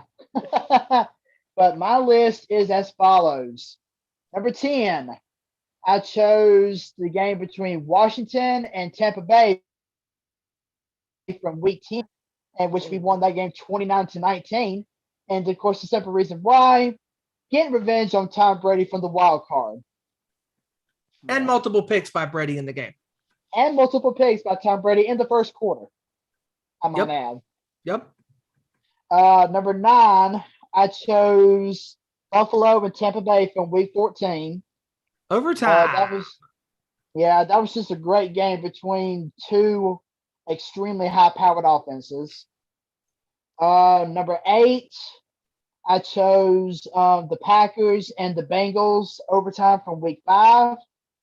The infamous Crosby game where he had multiple missed field goals. Yeah, and the reason why I chose that game is because I looked at the previous 4 opponents from Cincinnati, and I came to the conclusion that game against Green Bay was their first true test of the season. Even though Cincinnati lost, they proved in that game that they can hang with the big boys if they wanted to. Mm-hmm. Number 7, I chose Buffalo and Tennessee from week 6. Because, that was just an all-around great game. Derrick Henry pretty much tore that Buffalo defense apart. Yep. 20 carries, 143 yards, and 3 touchdowns. Yep. And believe it or not, Buffalo actually had that game 1 through 3 quarters. Tennessee just completely took over in the 4th. Amazing game. Number 6, I only got to say 4 words. Oh, boy. In order for you guys to determine what number 6 is.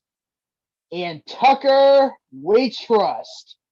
Oh. Baltimore and Detroit from week 3. The game-winning field goal by Tucker. Yes. A 66-yard field goal. 80-yard field In goal. Tucker, we trust. If only John Harbaugh had the same trust in Justin Tucker that we all did after that game. Yep. Because he obviously didn't. I think Tucker's going to move to Detroit in the offseason. He might. Let's not piss off the Ravens fans that are probably listening to this right now. Last thing we need is somebody from Baltimore coming and kicking our asses next time we see her. So we're gonna leave that one alone. But a great Joe, that was an awesome list. Keep going, Joe. Yeah, number 5. Oh, you're not done. Oh, whatever. Yeah, number 5. I never really liked the guy, but you gotta have to pay some respect to him. And of course, I'm talking about Tom Brady. Tampa Bay, New England. Tom Brady's homecoming back in week 4. I mean, the game itself was great, but just the fact that Tom Brady was able to go to the team that he pretty much put on the map for the past 20 years. I mean, yeah, I never really liked Tom Brady, and I know Randy never likes Tom Brady, but you got to show the man at least a little bit of respect because Tom Brady is just a little bit. Yeah, just a little bit. Well, with the way Randy's looking, I think he vehemently disagrees with your sentiment. I'm sure he does, but not Here it is. only that, but I Let you know, but, Steven, he's throwing up the middle finger. Yep. but the main reason I picked that game, is because I thought that was going to be, I thought that game was the first true test for Mac Jones, because Mac Jones, I mean, the dude's a rookie, and he knew that he'd have to pretty much play his best against all the top defenses out there. And going into this game against Tampa Bay, I mean, Mac Jones actually outplayed Tom Brady in the quarterback aspect of the game. So Mac Jones, to me, he really shined in the spotlight in that game, and I was really impressed by his play in the game. But this is where it got really tough for me. This is where it got rough. Number 4, I chose the Packers and the Cardinals from Week 8. Ooh, Arizona's first loss of the year. Yeah, at the time, the Packers and the Cardinals were the top 2 teams in the NFC, with Arizona being undefeated and Green Bay only having the 1 loss. So I just felt that was just a great atmosphere to be in. Packers, Cardinals, top 2 teams in the NFC. And it was a great game. Just going all out in an absolute slugfest. Number Both 3. quarterbacks played great. Yep. Go ahead.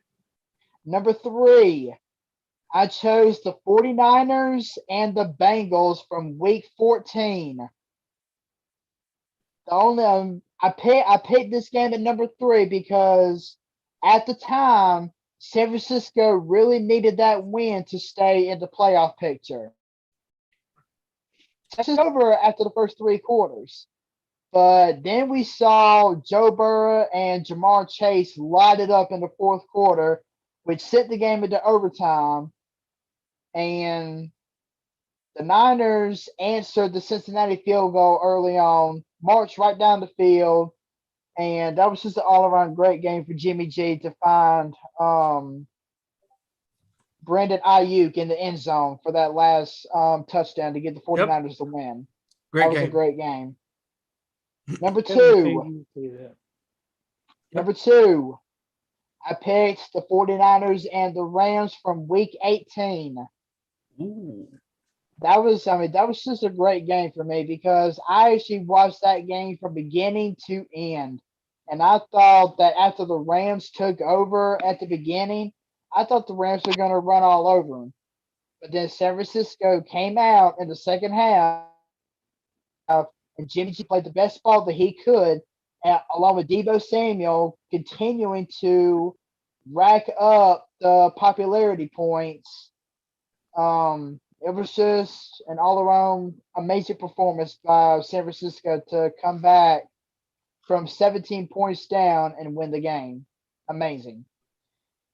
And, of course, number 1, the Chiefs and the Bills from the round. An all-around instant classic. Not one turnover was committed by either quarterback. And gotta say it, man. 13 seconds is never going to be a short time ever again. Nope. All because of Patrick Mahomes and Travis Kelce. Yeah, but that is my list. That's a great list, Joey. Good list, Joe. Yeah, definitely. Absolutely. That was an awesome list, Joe. Definitely great list from everybody, actually. I'm glad we were able to do this exercise. It was fun. And man, it was so hard picking my list because, just thinking about it all week. Real quick before I go to my list, I got to give shout outs to a couple of games. First, the Bills and the Patriots in the cold. That game was crazy because Jones threw what? I believe it was 3 passes, right? 5 passes, right? Something like that. The whole game. 3 passes, and New England still find a way to win that game. Another game. I forgot about this game, and it just barely missed the list. Dallas, New England. Oh, man, that was a great game. I mean, the back and forth touchdowns. I mean, when Jones threw that pick, when Diggs took it back, and then Jones said, okay, I'm going to get it right back. And he threw that touchdown pass to Kendrick Bourne for 75 yards. I'm like, man, this is a great game. Dallas find a way to win that game. Now let's go on to the list. Number 10, I have Tampa Bay in Dallas, opening night for the NFL season. Just an all-around great game. Just, Brady doing Brady things, all the touchdowns he threw in that game, 300-plus yards. Prescott proved why he is elite. 446 yards passing, 3 touchdowns. Just a great performance in that game. Tampa Bay ended up winning the game on a game-winning field goal to win that game. Number 9, oh, man, it's just so hard. Number 9, I'm going to call an audible right here live on the air and switch it out. Number 9, I got the Bills and the Titans, Monday Night Football. We touched upon this game. Titans, ended up winning that game. Derrick Henry, what can we say? Dude's a monster. Tennessee won that game and stopped the Bills' winning streak, winning 34-31. Number 8, Cleveland Chargers. Wild game. Chargers win 47-42. Herbert threw for 398 yards, 3 touchdowns. Just a great performance by Herbert in that game, and he proves why he's one of the best, quarterbacks in the year. Number 7, I have Kansas City and the Chargers. Week 15. Great game. And Herbert was great. Mahomes was great. 400-plus yards passing, multiple touchdowns to Kelsey in that game, and Kansas City won that game in overtime, 34-28. Number 6, I have San Francisco and Green Bay. Man, that game was wild because Green Bay looked like they were going to pull away. And then the Niners came back in that game, tied the game a couple of times.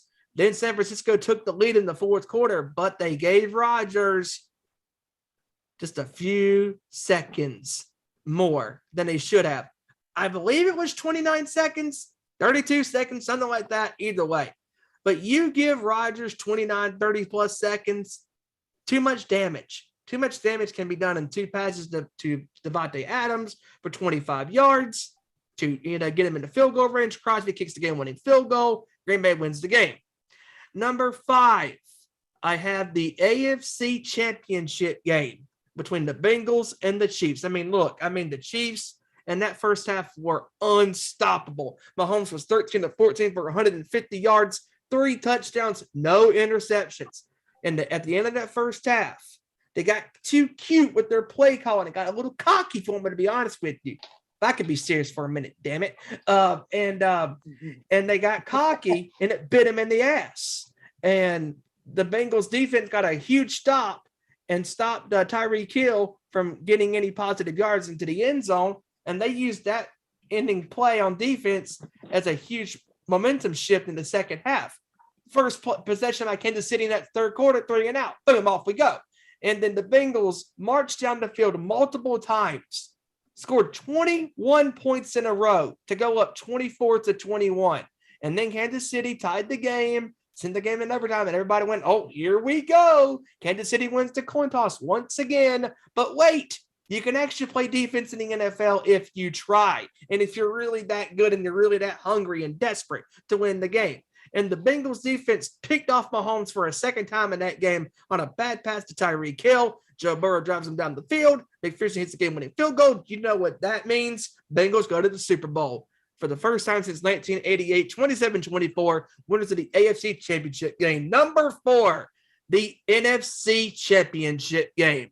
That's right. San Francisco looking to beat the Rams for a 7th consecutive time in a row. But Matthew Stafford and Cooper Kupp said no dice. And they snapped that 6-game losing streak. It was a great game throughout the entire game. Back and forth. Drama ensued in that game. San Francisco looked like they were going to win that game. Up 10 points in the fourth quarter. But then Stafford drove down the field on his second touchdown pass to Kupp.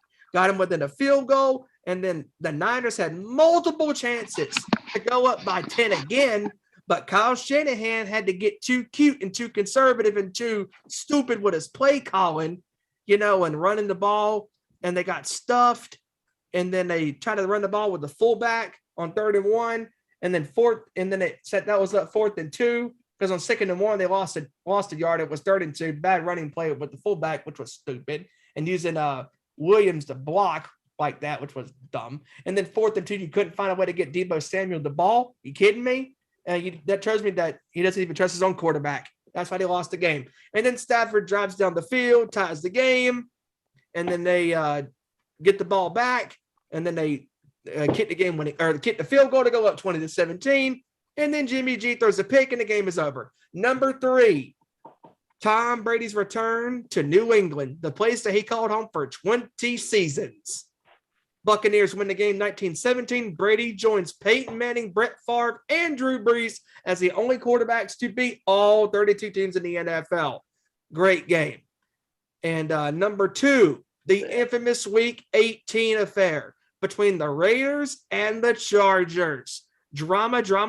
Oh, do we love drama? The only drama we love is in sports.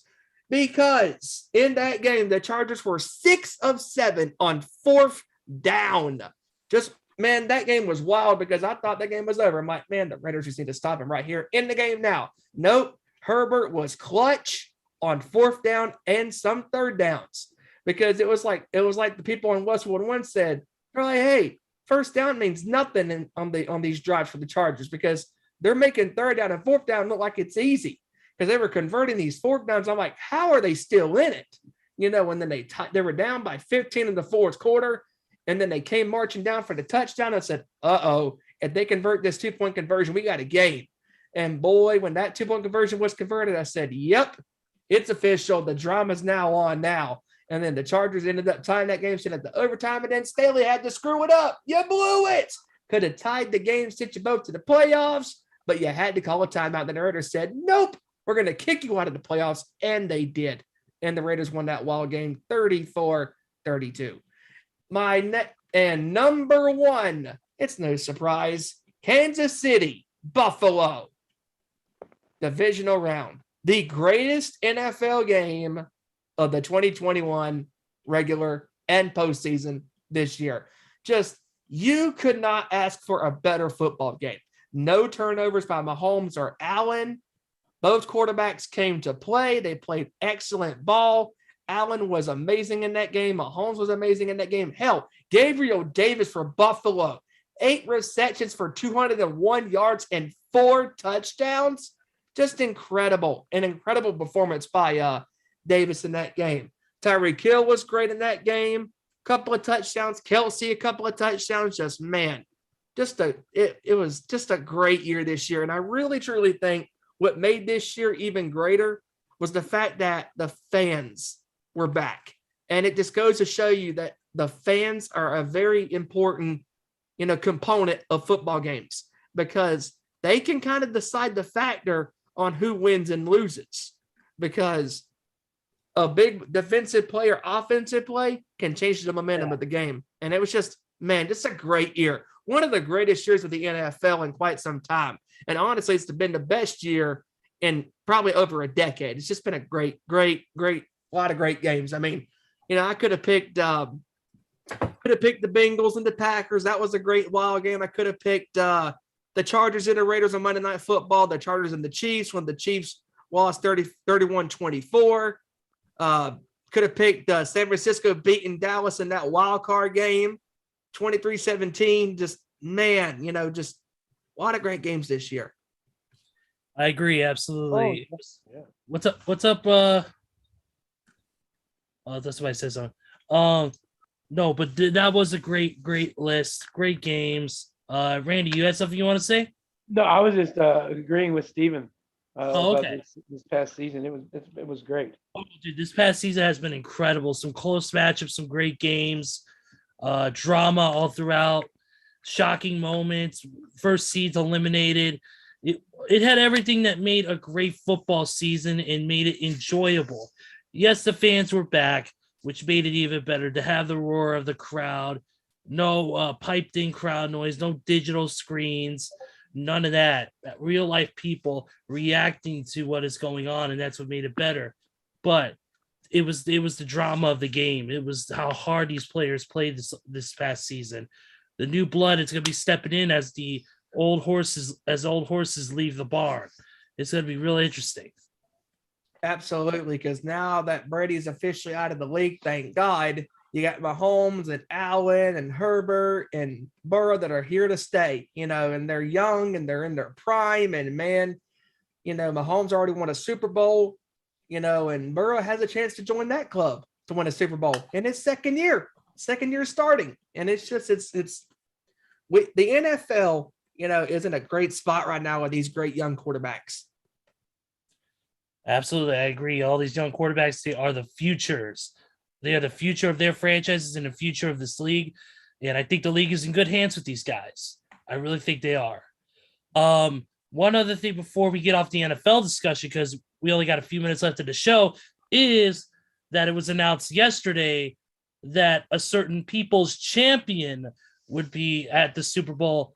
That's right. Dwayne Johnson, also known as The Rock, will be live for a special pregame presentation for the Super Bowl this Sunday.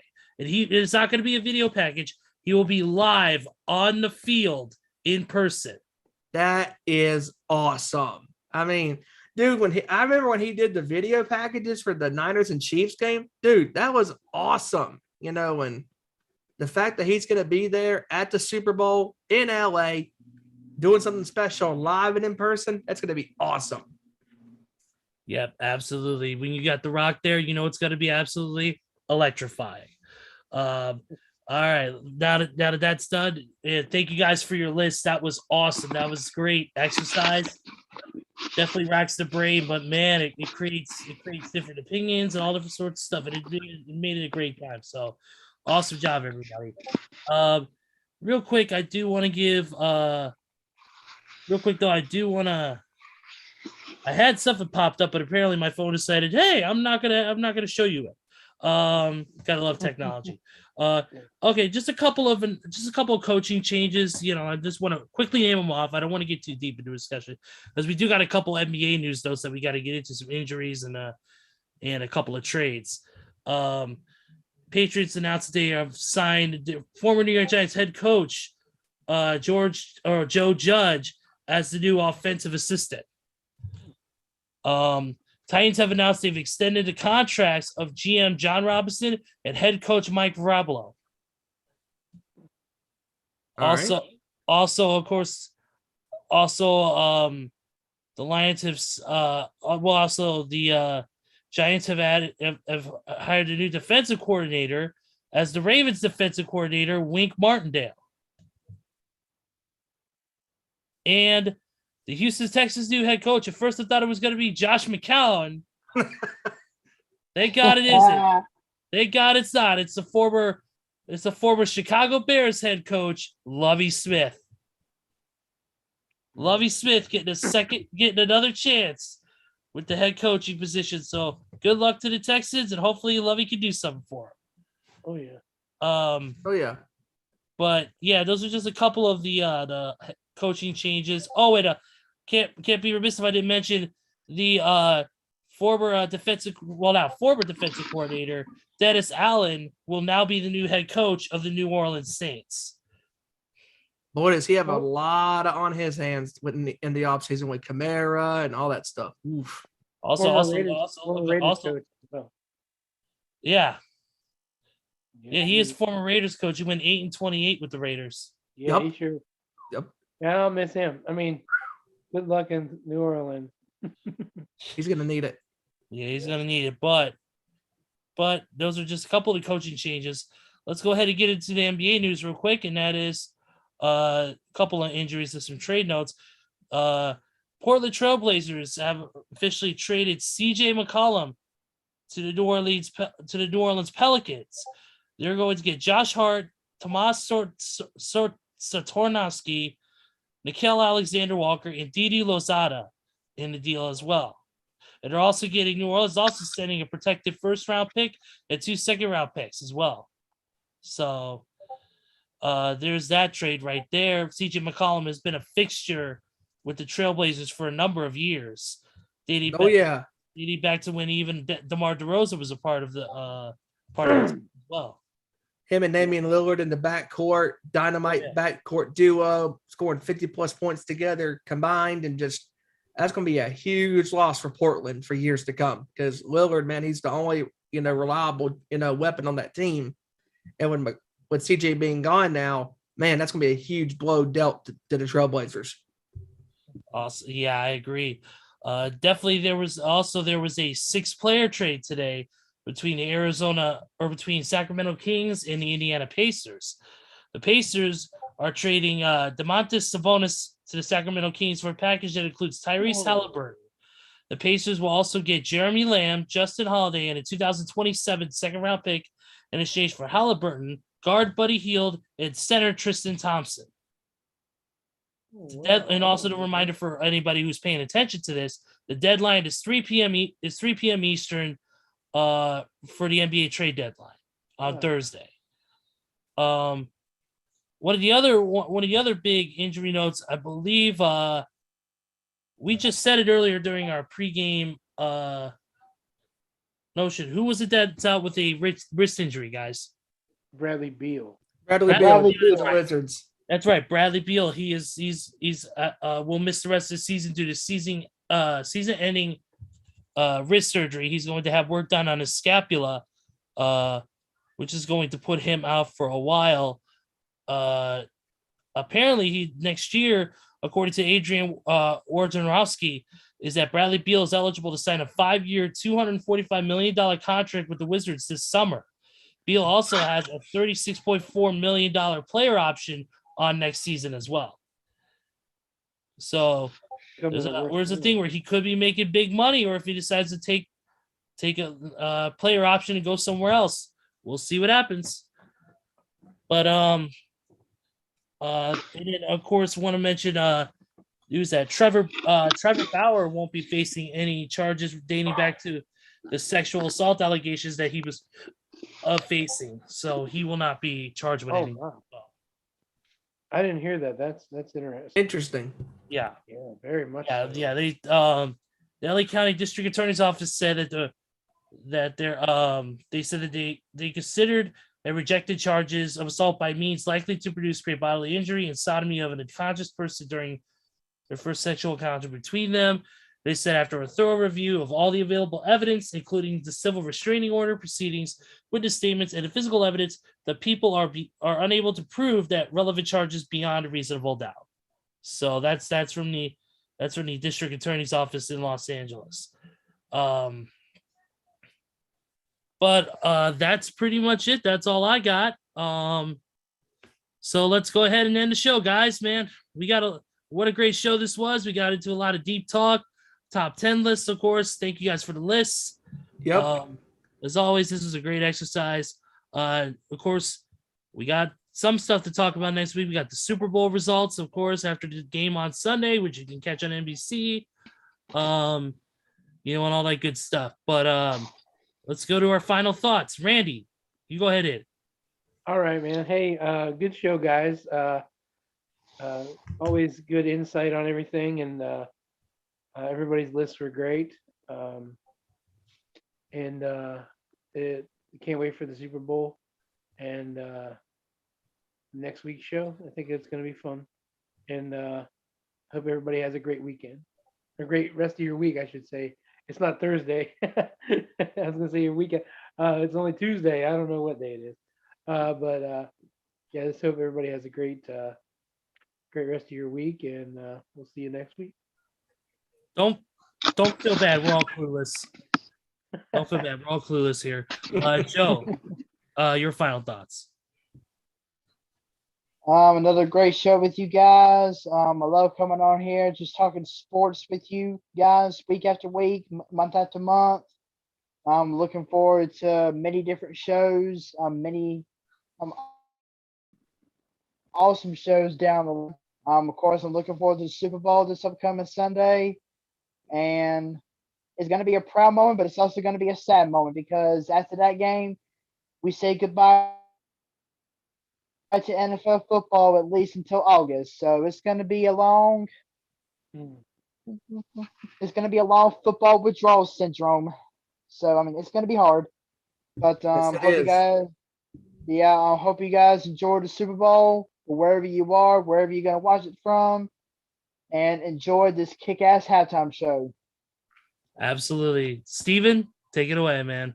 As always, another great show with you fine gentlemen. And shout outs to Kevin once again. Happy birthday to his lovely wife, and hope they had a great birthday dinner and enjoying time with each other. And Kev, looking forward to having you back on next week talking about the Super Bowl, which is this Sunday. It's going to be a great game. It's a different Super Bowl. It's going to be a very interesting game, to say the least. And like you said, Joe, just right there, it's been a great year, but it's also going to be a sad part because no more football until August. And, just hate that the NFL season's coming to an end, but it is. A champion will be crowned this Sunday, and it's going to be a great game. And as always, you can follow us on Twitter at Owen_Sports Show, Facebook.com/Nation Sports Show. You can follow the Nation's Corner on Twitter at Nation's Corner, on YouTube and Facebook and Instagram, everywhere else. It's at The Nation's Corner. And you can catch them Saturday night talking about the world of professional wrestling, talking about AEW, all the stuff going on with the WWE as far as the road to WrestleMania, because we're on that road now, and it's very interesting. And tomorrow night, Tony Khan keeps teasing this. There's going to be a huge signing in AEW, and we shall see who it might be. And it's going to be a very interesting rest of the week of wrestling. And obviously, congratulations to Nick Gage at signing that contract with GCW. And just as always, man, great show with you guys. It was crazy because, going live and then that technical difficulty happens. But hey, screw it. We're live. Things happen. And, we got through that little hiccup, and, I'm glad everything was still going when my computer decided to shit the bed, for a second, and I was hoping we were still live when that happened. I was like, oh God. because I was listening to you guys and I'm like, what's happening? I was like, oh, I gotta restart the computer. But yeah. So anyways, as always, great show with you guys, and I'm looking forward to recapping the Super Bowl from this Sunday next week, and great analysis of the game, talking about what does each team need to do, and a great list by all you guys, except for Randy, because it's all Raiders basically, but I digress. No, I'm just kidding. It's a great list. And Enough. in all seriousness, great list by all you guys, and I'm looking forward to next week's show as always with all you guys. And Ezra, take it away, my friend. Absolutely, guys. Real quick, also, Steven, I want to mention also, don't forget, this Saturday on the show, we will have on the Nation's Corner, we will have none other than the lovely, beautiful Taylor Hendricks, former Ring of Honor talent, former TNA Gut Check competitor as well. She'll be joining the show to talk about her wrestling career and what she's doing now as well.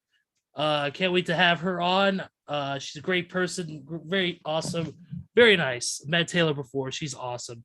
But that'll be this Saturday. But for now, we got to close it out. So for Kevin, who's out with his lovely wife, to Randy Giron, to Joe Thornton, and of course Stephen Wyand, I'm Ezra Vickery. We will see you next week for another great edition of our Nation Sports Show. Take care, everybody. It's Super Bowl week. Let's do this, motherfuckers. MDK all fucking day. See you guys next week. Peace.